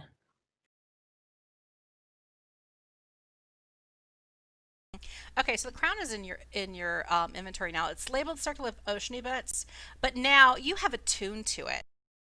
And with these visions and the smell and the sounds, you realize that, whoa, this actually is a Sea Queen's crown. So does that mean Carathlana knew this? And she just She'd didn't had tell these us? visions. Yeah, she'd had visions when she wore it, she first became attuned. But she was like, oh yeah, this probably isn't important.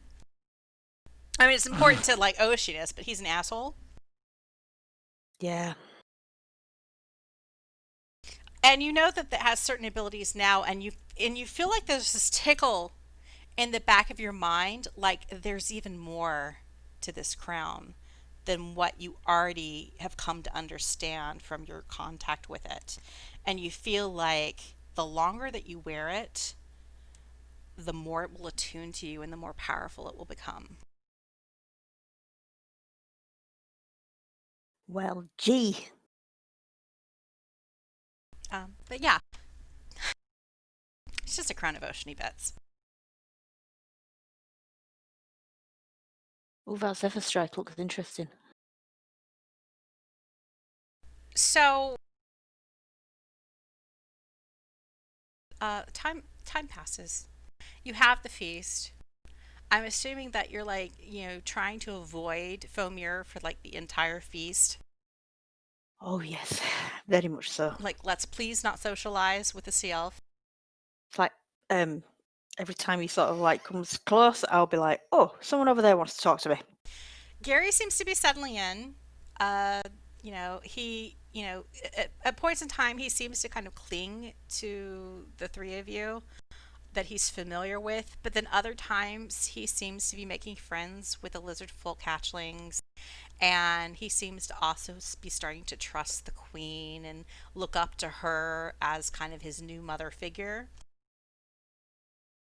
So it seems to be like a point of a time of transition. There's a lot of feasting and drinking on through the night. Gary keeps trying to get into any rum that they're drinking at the Lizardfolk. And they're like, no, you can't have rum. Oh, we've created a monster. You can't have rum. And he finally sneaks some that Chef Gherkins had hanging from his belt. And when he drinks it, he's like, ew, this tastes weird. Doesn't taste like the other stuff. And he hands it back. I don't like it. You notice the Squinton tries to sample all the dishes during the feast. And Squint does not seem impressed with anything except for the pickled eels. The pickled eels seem pretty tasty. But all the normal food, the Squinton, Stiiv reports that the Squinton is calling it poison for 1,000 years. So he's like, I think this is going to be high upkeep, keeping this Squinton fed. Very picky eater. Wow. I'm sure Chef Perkins could do something for him when we get home. I'm sure we can find something. I could also make him some eggs if he wants. Yeah, because you're obviously So bad what at you that. So Do you sneak into Chef Gherkin's kitchen, and when his back is turned, cook some eggs, Yeah. and he catches you, and he's like, Shaefira, no eggs, but you manage to get them cooked, and you stealth them out of the kitchen, give them to the Squinton, and the Squinton is well pleased with the eggs that you cook. It's just like the Sorted. Squinton likes them. Yeah. sorted. We've got chickens. You can cook bad eggs. We can feed the cat. Mm-hmm.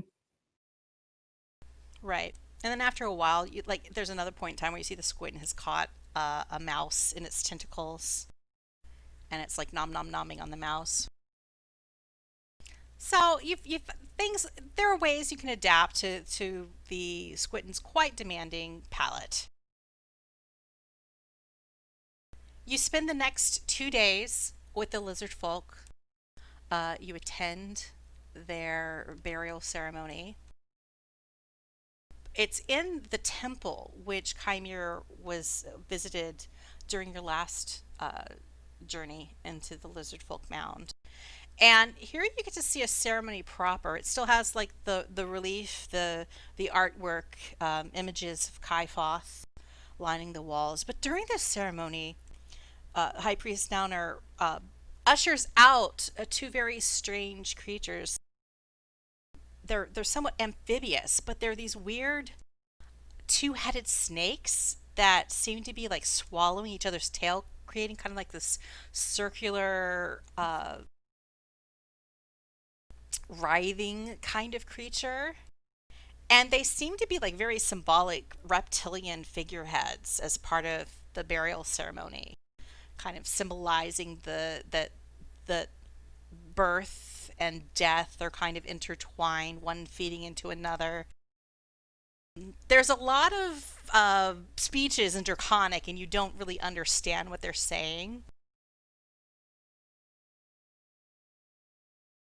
So, do a Constitution saving throw. Oh my god, they're going to bore us to death.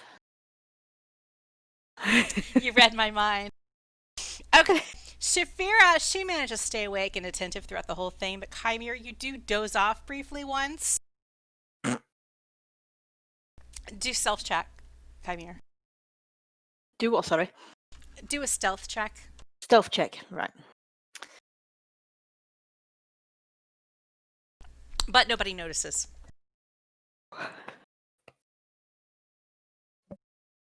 Like, just as you're starting to snore, Shaefira elbows you and wakes you up again, and nobody notices that you fell asleep during the ceremonies. But 2 days have passed, and you make your farewells to Gary. Is there anything you want to say to Gary before you go? I'm going to give him a hug. I'm going to say, please behave yourself, Gary. These people are obviously not dragons, so they may do things slightly differently from your parents, but they are good people from what we can see. And if you need us, send us a message, but only if it's urgent, not because you want a toy. Okay. I'll miss you, Kymir and Shaefira and Stiiv. And Dave, too.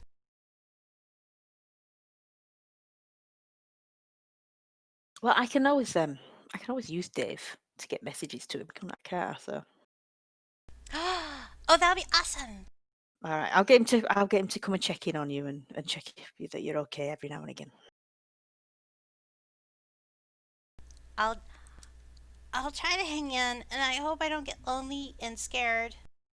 But I'll see you again, right? You'll be coming back? Oh yeah, definitely. When it's time to murder the Soagan usurpers? He's been spending time with the Queen, hasn't he? Gary's been picking up the local lingo here. Yeah. I am sure we'll be back soon. And yeah, my birthday is next month, and you could send me a book. Try and find you a really good one. A nice big book. A big one, yeah. One with like magic. I think that's down to Queen Officant to decide when you're allowed to learn magic. I'll see what I can find for you.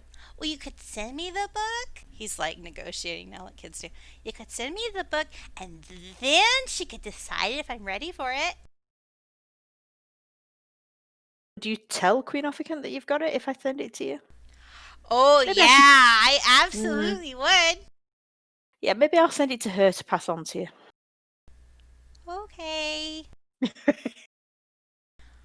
Well, bye. Bye-bye. So, everyone wishes you farewell. Garut and Crackdess accompany you. I'm removing people who are no longer with you from the combat tracker.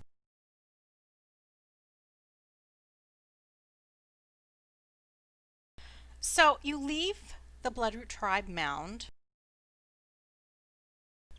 Now, one of the ceremonies that you went to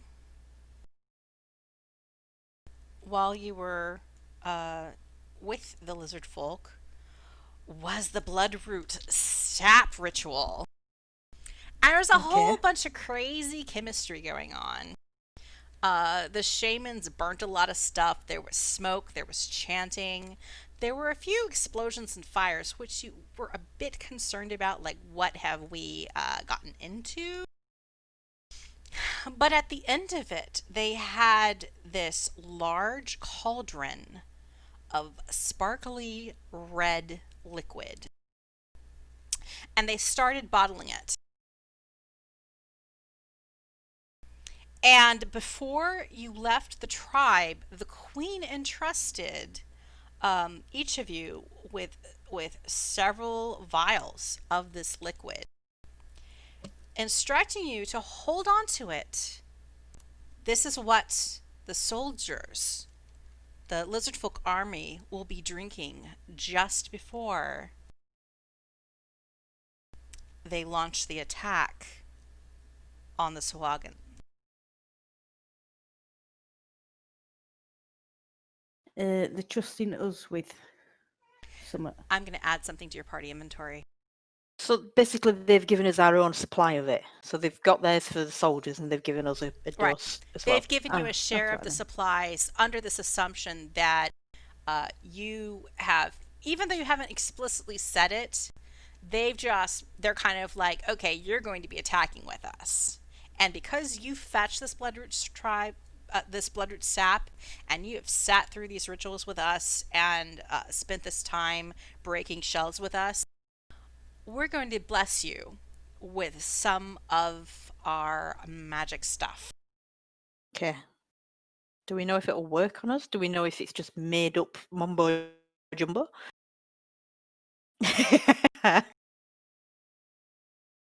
You know, that's a real interesting question. You haven't decided yet. Do an Arcana check. Oh no. Oh, well, I know fuck all.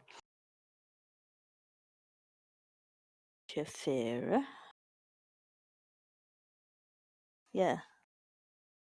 Come on, save my Kymir's, bacon. Nope, no, we know nothing. I No. might roll for Stiiv here.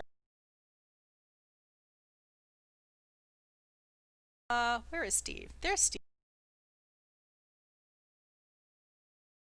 Dice colour obviously ain't working either. He has some Arcana-ness.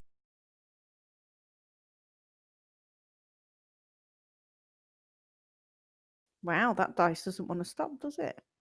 It's because I pushed to talk while you're doing it. Yeah, it's not quite high enough for Stiiv to know exactly what it is. He's like, I mean, I think it's got some magic in it. I don't know what it does. Can't tell. But I think it does something. It's not all baloney. Okay, so that's 2 each. 6 of them. Yep.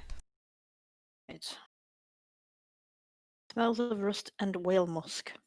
Cherry aftertaste. Dear. So you have departed the Bloodroot tribe mound. You're back in the swamp. The old stomping grounds. Can I ask And if it that still counts looks as a the long same. rest? You have had a long rest. Let me apply one to you. Cool. I was just thinking because I've my hit points are down. Yeah, because so you've been feasting and ceremonializing and partying, and unless you want to say, hey, you're in training and possibly got injured while training with the army. No, I'd like to have Had my some hit long points rest. back.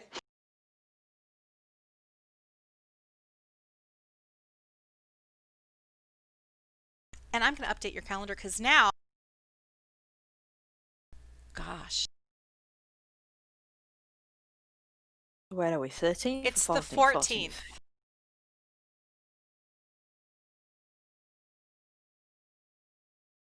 Ooh, the We have to elections get are back to looming. town. Yeah. You realize that tomorrow's the day that the ballot gets finalized back in Saltmarsh. All right, hang on.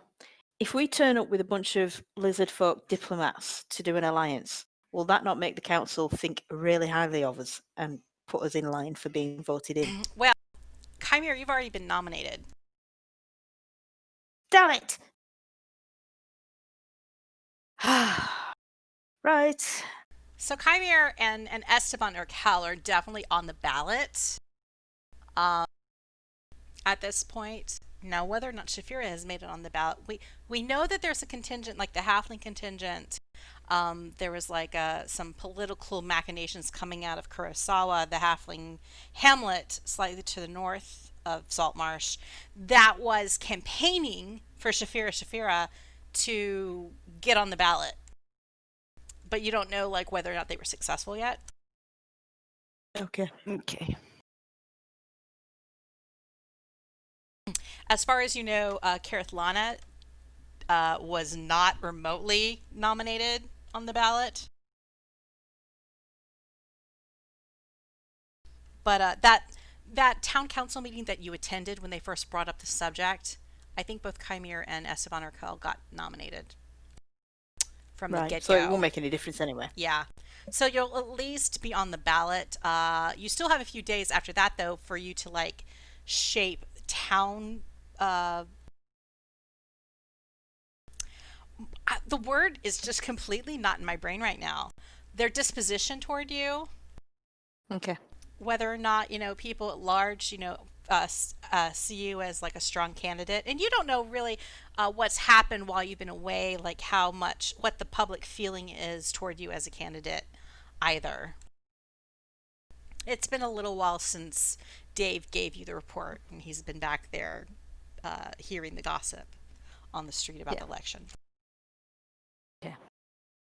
So you've re-entered the swamp. You know that tomorrow is the day that it gets finalized whether or not people who's going to be on the election. You know that like a couple 4 days after that is when the actual election happens. And you're tromping through the swamp with two Lizardfolk, the Squinton. Dave may or may not be around. Do a perception check. Well, I do know I can get him back quick enough though if I need to, don't I? Oh, this colour don't work either. So it's the same old swamp. Kymir. Shaefira, though, as you're trudging through the swamp, she catches movement out of the corner of her eye. She thinks she sees some figures in the distance on a hill, on like one of the mounds hiding behind rocks. Everybody roll stealth.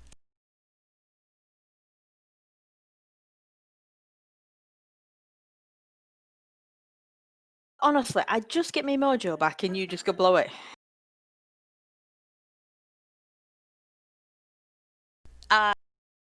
Shaefira has noticed several figures, Sawagan figures. Only problem is, they have noticed her too.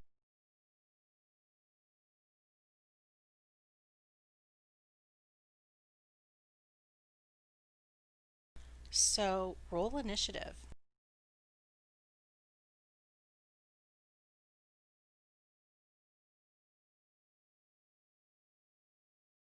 Okay, let me roll for Stiiv.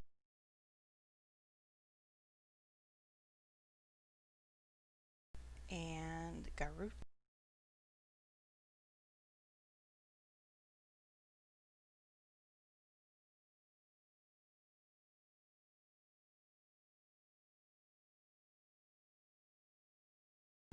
Let me do another one because crack test will be the same.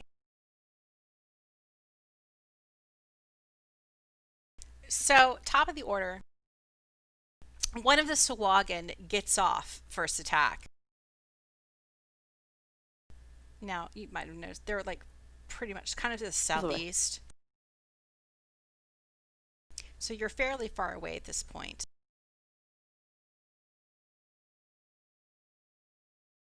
And the first Sawagan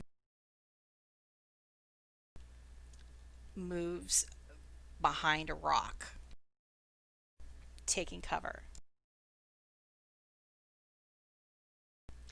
Second Sawagan moves behind a rock, taking cover a little bit.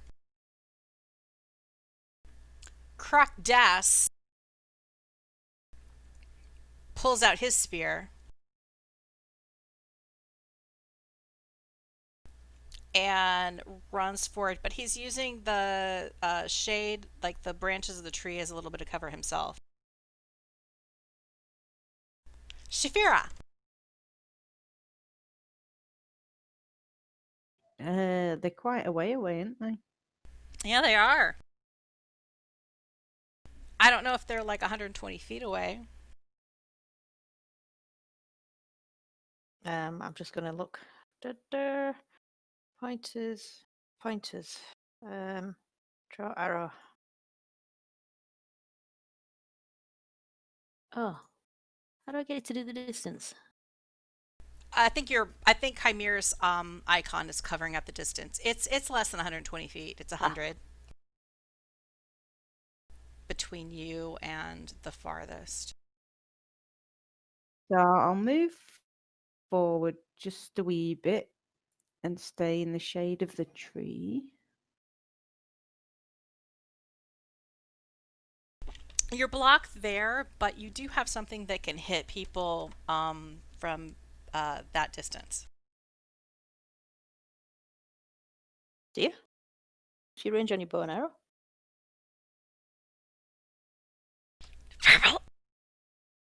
Uh, Ah! yeah. Right, hang on.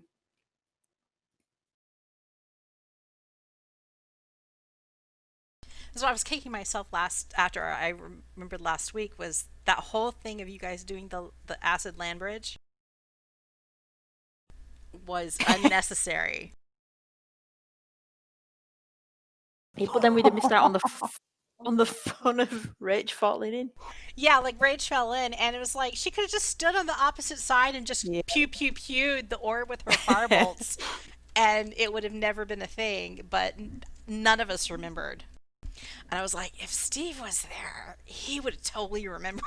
Oh, you see, this is why we need Stiiv. This is He why we need remembers all that Stiiv. shit. But you rolled your fourth or fifth 20 since Yes. since in recent play. So that's obviously the magic color of dice. Yeah. And you do 6 damage to the Sawagan. 4.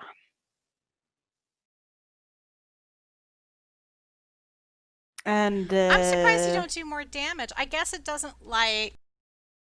I thought it would double it, but I guess it doesn't do that like it would with a melee attack. No. Or do I guess max not. damage. That seems kind of lame for a nat 20. Mm, Oh, I guess that's doesn't what the green dice is for. And you just rolled a 2 instead of a 10. So it's really not that lame. Okay. All right. I'm done. So you got a firebolt off. Next Sawagan stays hiding behind a rock. Kymir. I'd like to cast heroism Okay. on myself. Right, I've got to remember how to do it now. It's Heroism, mainly so. the 2 hit points, right? Effects. Each round, as long as you maintain concentration. Right, so do I just drag the effect onto myself? Yes. Da-da-da. Right. And did it give you the temps? No, did it help? That's very weird. Put 2 in your temporary hit point field on the Okay. front page. Yeah. Right. And then, right, is it the little squares that are the 5 feet? Yes. Yeah, like they're guess I'm- so far away right now, and the map's fairly decent size. I have it zoomed way out to get all of you on screen right now, 4, and everything 5, looks tiny. 7, 8. Right, I will run to there. But they were like about 100 feet away from the party. Yeah. That's pretty much it.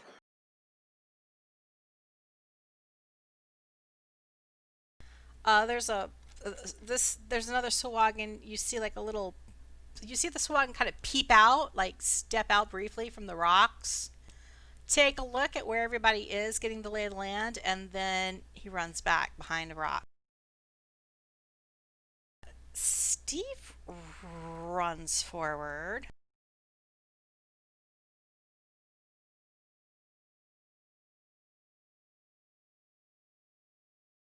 And then I think he's going to summon Toby.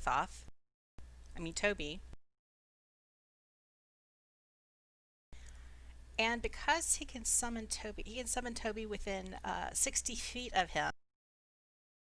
So let's see how close Toby can get.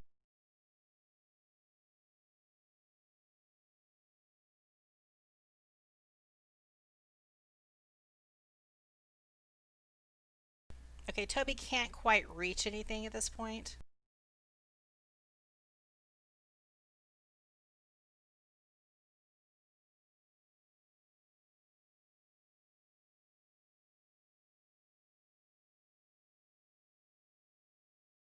Oh, shit! This is why it doesn't work for me, but it does work for you guys, because you only have a limited control over certain tokens, but because I have control over all the tokens. Funny. Well, much closer now. Oh, I hit the wrong button. So everything looks closer. Let's fix that later. Yeah. This is fun. But Toby's bigger. Can reach It him now. certainly is. You all like got really big, just like you were a construct dragon.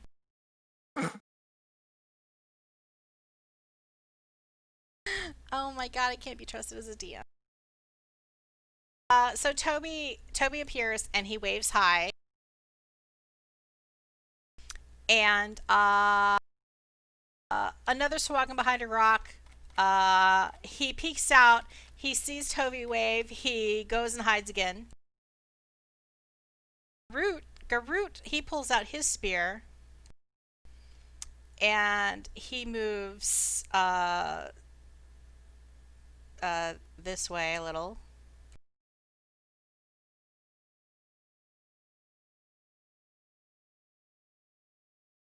Make things smaller again. Jesus. Dave isn't exactly with you. The Squinton's kind of holding back. Squinton's super confused about what's happening. Top of the order. Not the Squinton. One of the Swagan is holding its action again, hiding behind rock. I'm gradually like replacing them with the actual size Swagans as they have their turn. And then we have Cracked Das run forward even more, but he's sticking to cover still. Like his buddy, Garut. And Shaefira.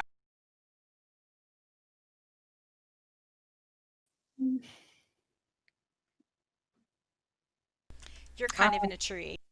Yeah. But I can still see stuff, yeah. Yeah. Yeah. You can see around Steve's fat head. I'm going to go ahead and replace it. Yeah, I'm going to shoot an arrow, I think, at Swagan number 4.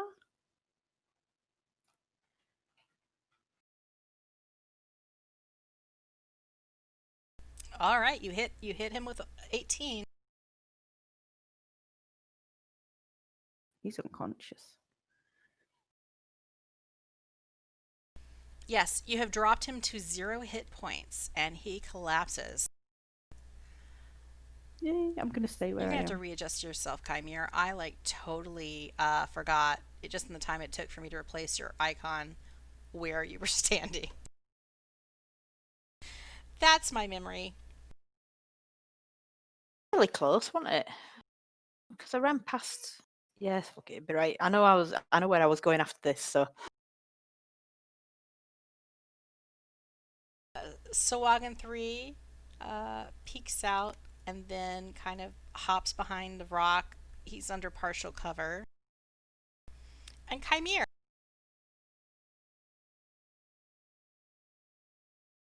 there. So, 4's unconscious. I'm assuming I can see 5 from there. Oh, hang on, I don't think that's 1, 2, 3, 4, 5, 6. Nope, I can't reach 5. Do I need to finish off number 4? I don't know. 4 is technically unconscious. They can make death saves, but I'm pretty much going to treat them as down. Okay. Okay. Yeah, I should go ahead and remove them. Let me remove them. Right, okay. 1, 2, 3, 4, 5. No, it's out of range. And I can't see any of the others. Can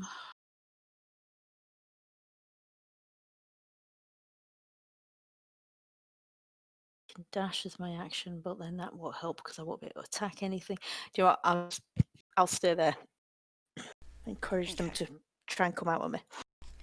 Kind of playing it like who's gonna like be within good range first.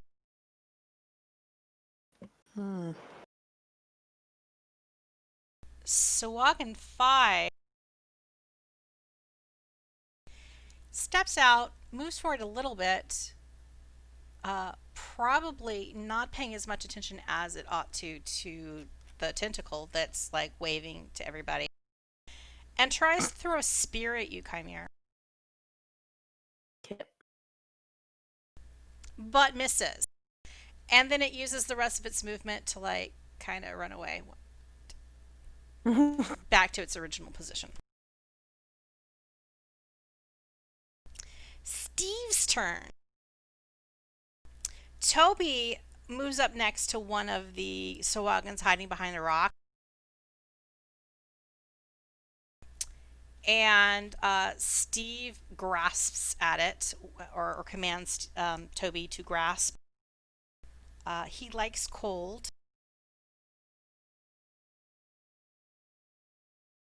So you can tell Toby to do a cold touching.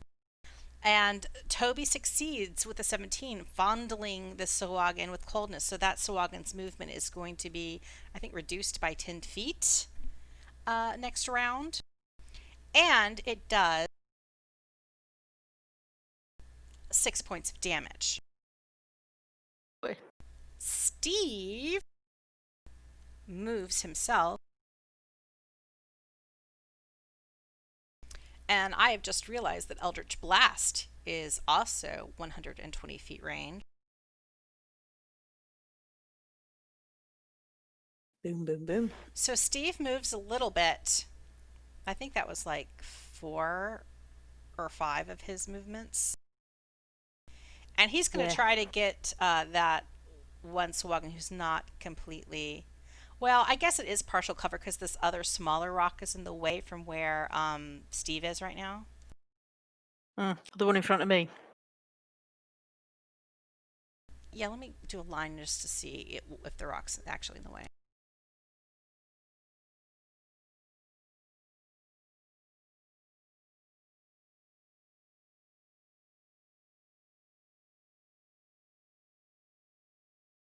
Okay, it's not. All right. That's a straight line without a rock in the way. So Stiiv does an Eldritch Blast at that guy.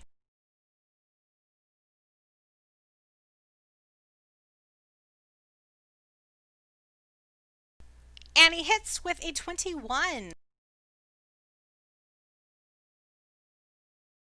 And it does 7 damage.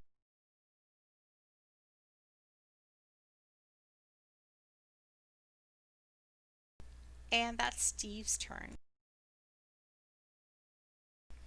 Garut moves forward some more.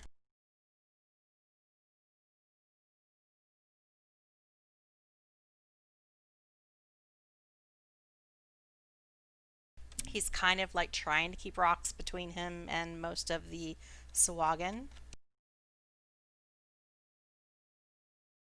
Skip and Dave and the Squintin. Back at the top of the attack order again, and we have the Sawagan who's gotten fondled. He doesn't have as much movement, so he just steps out about 10 feet, throws a spear at Kymir,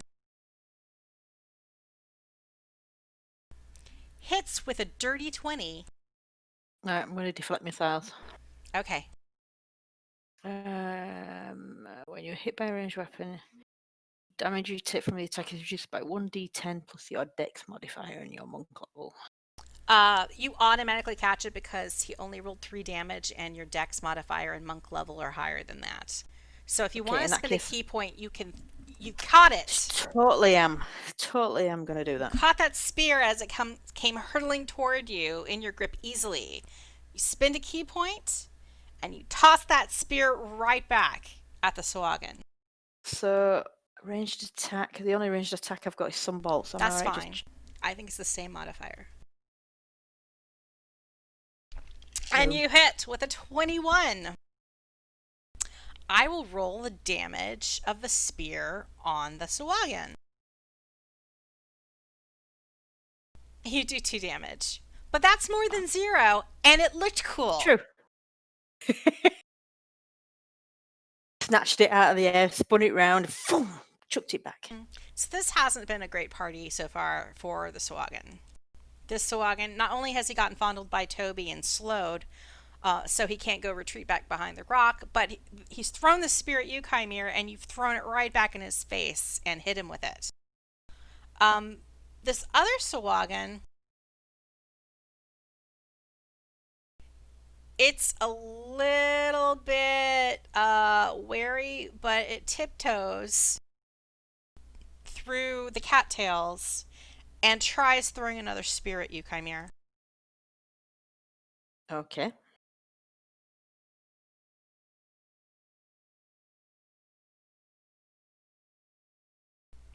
But it misses. And it's had to move forward a little bit too much, so when it retreats, it can't fully get behind the rock again.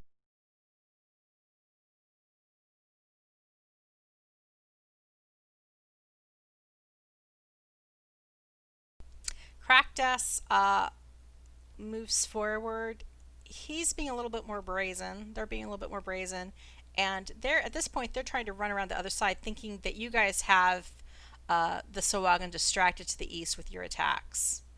And so Crackdust can try to go around from... if I didn't say west before, I meant east. And Crackdust is trying to attack them from the west.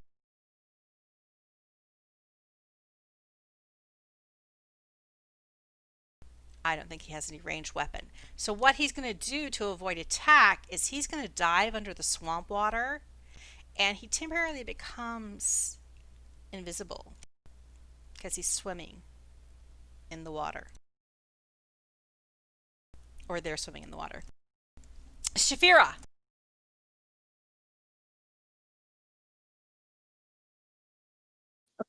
I'll shoot an arrow. Or do I want to do another firebolt? Does your bow reach that far?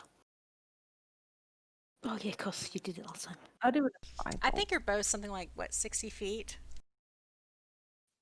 Well, I looked at it and it said something about between 80 and 360. Oh yeah, so 80 feet. So as long as you're within 80 feet. I think you were... Did you move forward? I did. A little bit.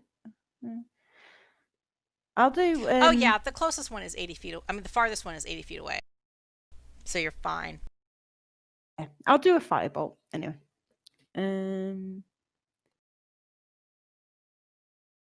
So either Swagan 3 or 2 are totally targetable.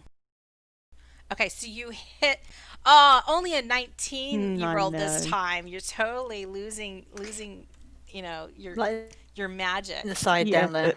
Only 19. But you still do 6 damage to that Swagan, and it's looking pretty wounded. I think it is... It's not quite bloodied, but it looks like it's got a serious scorch mark going on. It's got like wounds and stuff. Oh, it's got a scorch mark. There's smoke coming up off of its scales. Okay. Swagan 3 stays hiding behind a rock for now. Kymir. Alright. I am going to Radiant Bolt 1. That's not. That didn't drag onto him at all. Whoa. Oh, I think because Toby's in the way, he got confused. Yeah, Toby's too Oh, close. whoa. You nat 1, and luckily Toby is spectral, because otherwise that bolt would have totally hit Toby. But instead, it just swoosh, pew pew, right through Toby's spectral form. Fooey. Orange. Yeah, that's not what else I can do really. Okay, I'll just I'll step up. This Sawagan moves.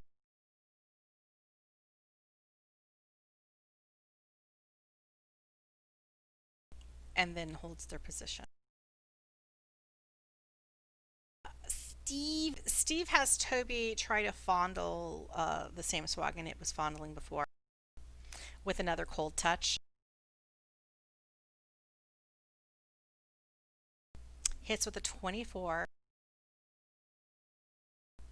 and does 7 damage. That Sawagan is bloodied now with all of the touching that's been going on.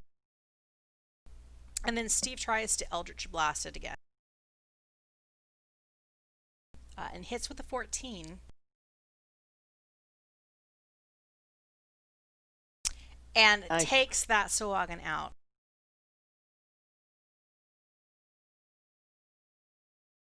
So Sawagan 1 is the dead.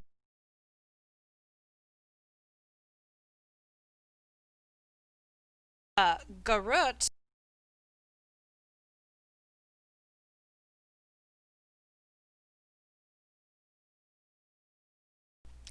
runs up to Sawagan 5 and swings his Morning Star.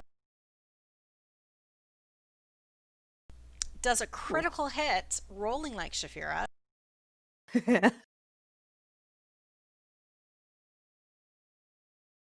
And does 4 damage. And then he gets to make one more attack. Tries to bite as a follow. And hits with a 21. And the bite does 6 more damage. That Sawagan looks bloody.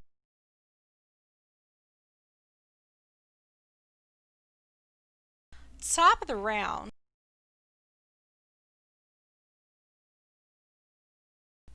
Sawagan runs forward and tries directly to attack Kymir.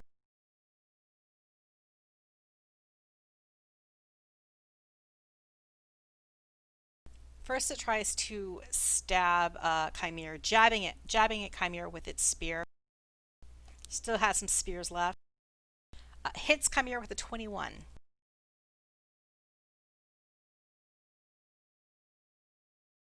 It's partially absorbed because of your heroism. But unfortunately, your heroism spell gets your concentration is interrupted. So your heroism spell expires. So you take 4 damage instead of the 6 damage that you would have otherwise. Oh wait, so those 2 temporary hit points partially absorb the damage that you took. And then the Sawagan tries to follow up, stabbing you with a spear, with slashing at you with its claws. It hits with an 18 and does 2 more damage to you, Kymir. Okay.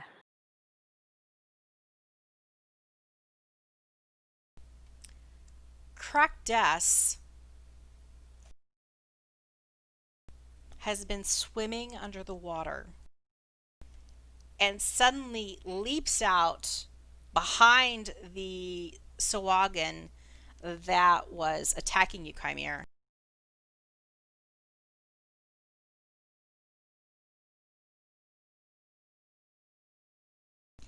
exclaims, "Get out, you scurvy scaly!"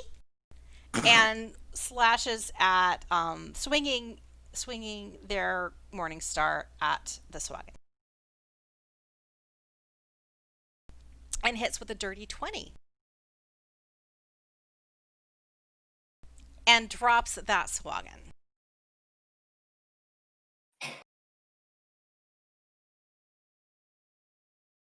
Shaefira. 2 Swaggin left. Yeah. Is Swaggin 3 not quite hidden by that rock? Looks like you can get past him. Let's do a line. Everyone draws lines. There we go. Yep, that looks like a straight shot. Okay. Straight shot, no cover. Yeah, I'll do a firebolt again since I'm having so much enjoyment. Only 15, but still a hit. Pew, pew, pew. 7 points of fiery damage blast the Swaggin, and you see this burst of flame in their shoulder, and you hear a little cry, like a little warble sound that's kind of fishy but like dolphiny at the same time. Because fish don't scream, I hope. So yeah, kind of like a dolphin. Oh. Yeah, I'll stay put.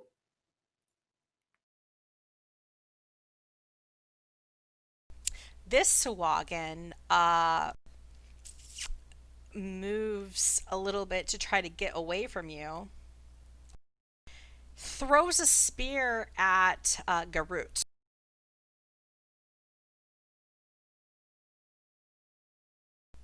Hits with a 17. Does 5 points of damage to Garut, and then takes shelter behind a rock again, trying to hide more effectively. Kymir. Okay. Run down here. I'm gonna hit him with my stick. I hit something. Dirty 20. And you drop that Swaggin. There's like a little spark of electricity as he sinks into the water. But it's not so much to like travel. Not enough of spark to like, go through the water and, electrocute anybody. Just enough to be visually impressive. I will stay put. Okay. Glare at the last Swaggin. Well, Stiiv is like, "Oh, I don't see anybody." But he sends, well, he's like, no, he can't see where he is, so he doesn't know where to send Toby.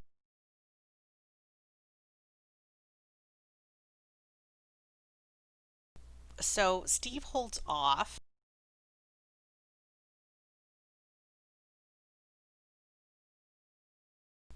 Garut can see where the dude is, but it can't quite reach him. So he moves up this far, but he can't actually attack.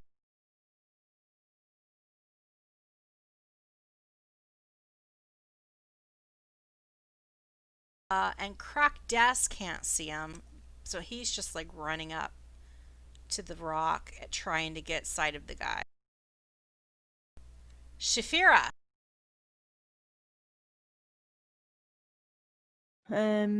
Yeah. Well, all I can do really is move unless I can curve a firebolt round a corner. Only if you roll a 20. Alas, a Mm. fireball is not a magic missile. Ah. Firebolt, yeah. Straight lines only. Yeah. So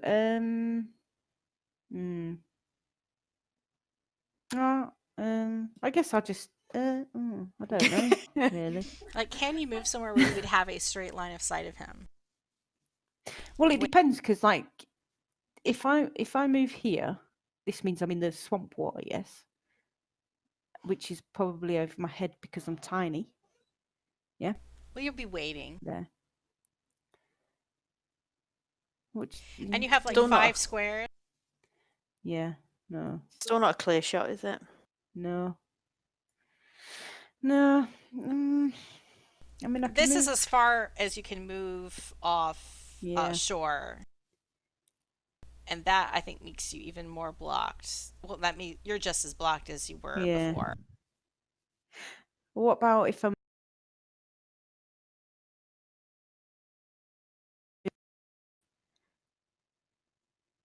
What That about didn't if come you... through. there? What about if I moved there? And then Let's do a line.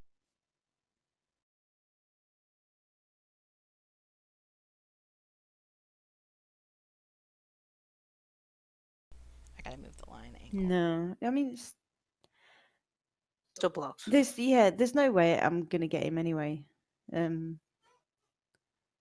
So I'll just stay here and he might move out, or somebody else will kill him.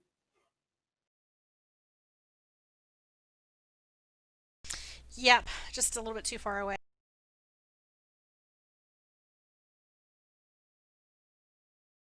And this Sawagan steps forward just enough to stab at Garut. Hits with a 22. Only does 2 damage, but then claws at Garut. Hits again. Does 4 more damage. And is like right there. Kymir. Run up and hit him. Because that's what I do. And I miss, which is also what I do. You still have your offhand. I do have my offhand. Ooh, that hits. And that's a 23 and it hits. Roll the save. Oh, Okay, so you do 11 damage from just the straight hit. Now roll that save under the Hands of Fate section onto so do the I do the Sawagan. damage? Oh, the save, right. The okay. save will make him do the Constitution check to see if he gets electrocuted, and he succeeds. He so there's saves. no electric damage. Okay. But bloodied.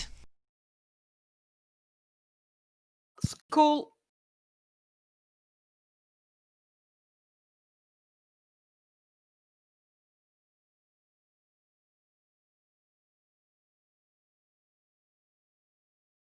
I'm gonna spin around back to Shaefira.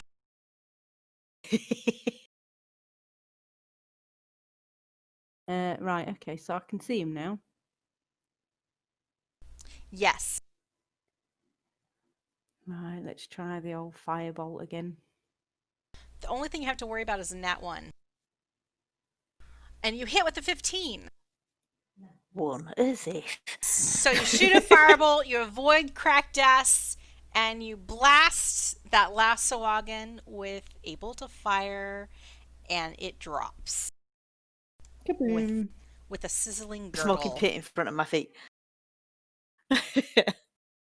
The Lizardfolk congratulate you on your combat skills, and they celebrate at the defeat of what appears to be a Sawagan scouting party. You rummage the bodies, and you manage to pull some loot off of them. They don't have much, but there's some leftover spears. You find a signet of the Devourer on one of them. When Krokdeath sees it, he says, "Oh, that's that their Sawagan religion. They like devouring everything. It's a bit distracting for my taste." And then there's a bag of seashells and some miscellaneous coins of the silver and copper variety.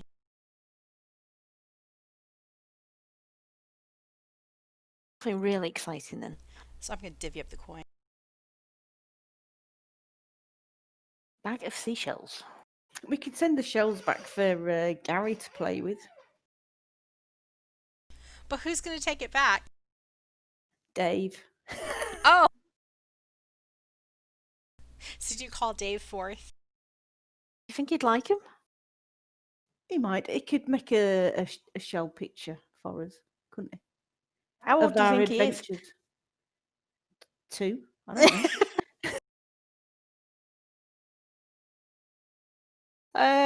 Screw it. Dave. Hello, I'm Dave. I'm humanized. What you want? Dave, can you do me a favour? Oh, yes, I can. Can you take this bag of shells back to Gary at the Lizardfolk camp? Oh, boy. Can I sneak in? Yes. I love sneaking. Okay, I will take these shells to Gary. Okay. Do you want me to do And anything to- after that, or do you want me to stay there until you No, call me no. again? Come back. Come back. Okay. Or go back to Saltmarsh. We'll see you there. But yeah. No, I'll- don't stay there. I'll go back to Saltmarsh then. Okay. Okay, I'll see you later. All right then, Dave. Thank you. Bye, human friends. Bye. He totally thinks you're human, Kymir. And he thinks Shaefira's human too. Like, you guys are all human. Well, 2 legs and whatnot. 2 legs. I mean, he's got wings as well, don't he? So, seashells are gone. Do we care about the signet of the Devourer? Do we want to take it as some kind of evidence, or Yeah, take it. If we're going to be having interactions with Swagan later on. I'll grab that then. Eh? For the sake of Uh, deception. Well, yeah, yes. Yes, I'm I gonna am. I pretend- am a Swagan. Yes. A I- Do you have tiny a one. Don't you have the disguise self spell? I do actually. Yes. There you go. Ah. Waha! And Yeah. she's now seen some. And what, do you want to have the spears just go into Steve's bag of holding for, like, future selling or something? Yeah. You never. If Karathon was still with you, it'd be like, yay, ranged, because she was pretty I good with know. that one spear she had. She threw She's it like really a good. champ.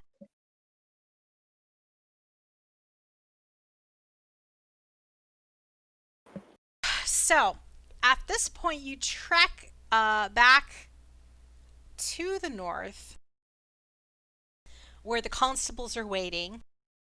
They kind of pull themselves to attention when they spot that you are traveling with 2 lizardfolk now, and they turn hopeful eyes to you, hoping that you're going to confirm that it's good news.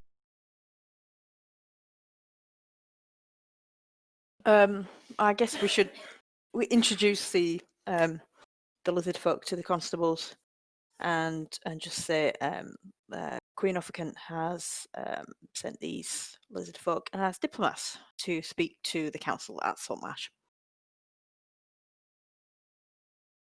I'm not going to give them any more information than that, though.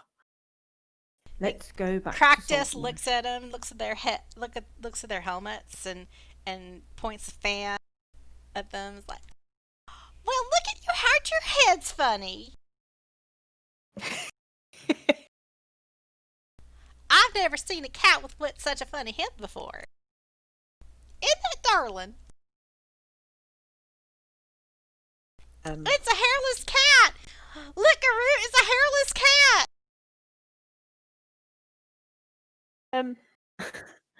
It's a helmet. Oh, it's going to be fun taking him back to Saltmarsh.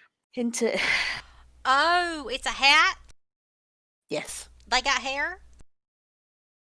And Officer Jude takes off her helmet temporarily, There we go. and Cactus is like, oh, I feel so silly. Well, your hair's pretty too. Yeah, it's lovely. It's very nice. And you see her kind of you see them give a look to Garrett, like, oh my god, get a load of these humans, these cats, these softies. They're so funny looking. But everybody piles into the jolly boat.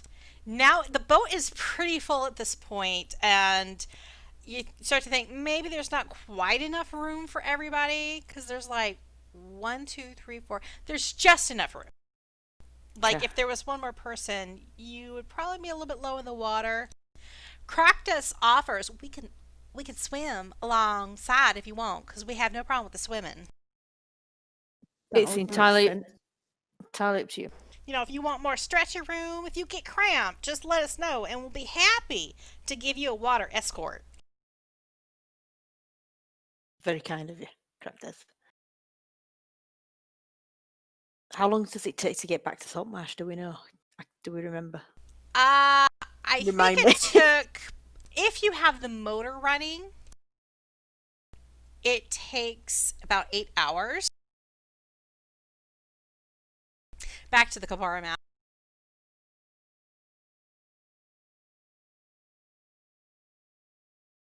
If you have the motor running, if you do the methods at full throttle, it will take you about 8 hours to go around the horn of the Basura swamp and return to Saltmarsh. If you On the assumption that don't, it will be sometime the next day before you make it back. Okay, well, we don't want to be travelling overnight, do we? Really? Why not? If we're on the water. Still get attacked. What if they What, could by a change? land shark? No, shark. Or whatever it was that attacked us last time we were at sea. Yeah, there are land sharks out there. Oh, No, Cractus Well- did not say that. That was Officer Green. That was Constable Green. There's land sharks. Cractus, land sharks. Lord, Black Eye, I haven't heard such thing. Oh, wouldn't believe it. Sharks on land. What is the world coming to? Bless Eberron. You want to take it at a more steady pace then? Yeah. What ifs?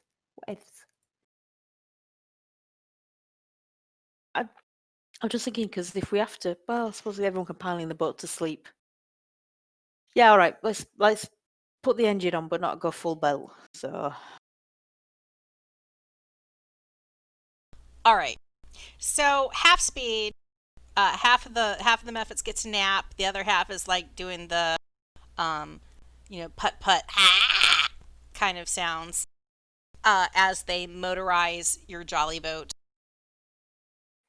You go a little steady clip on the water. There's a nice bit of foam in your wake. A little bit too turbulent, actually. It's a good thing that the Lizardfolk are riding along, because had you be running your jolly boat, not only would the Lizardfolk have a hard time swimming fast enough to keep up with you, but it would have frothed up the water a little bit too much for them to be comfortable swimming in that kind of current. So you trek along. It takes overnight, but by dawn,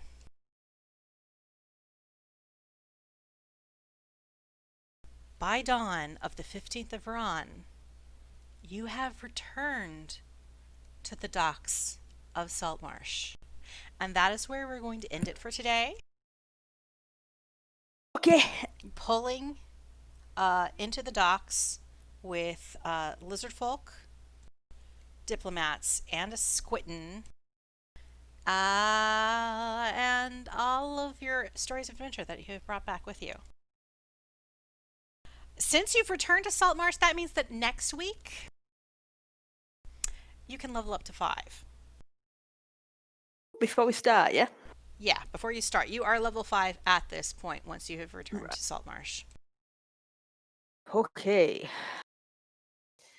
But hooray. I mean, we started this whole section back in February, so I'm glad that you have finally ended it and we can move on to something different. Was it back in February? Yeah, I looked. I had to check my old notes to remind myself the names of people and what things were, what things did. And the notes had February 20th on it or something like that. February Blimey. 20th of 2020, before simpler times, innocent times. Yeah.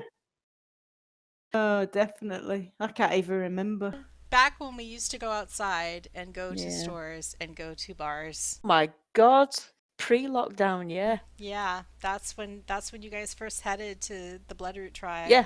To talk to the lizard 1st folk. of February, we set off to the Lizardfolk encampment. Craziness. Wow. Anyway, Okay. So maybe Let's by the see time what- we finish the next segment, things will be back a little bit more to normal. Maybe. Hopefully they won't get worse. You know? Well, Yeah. I'd be happy with that. All right. Well, thanks guys. Have a nice evening. Right. Yes. Thanks. Thank you, Bonnie. Bye bye. See ya. Bye, Steve. See you later. Bye.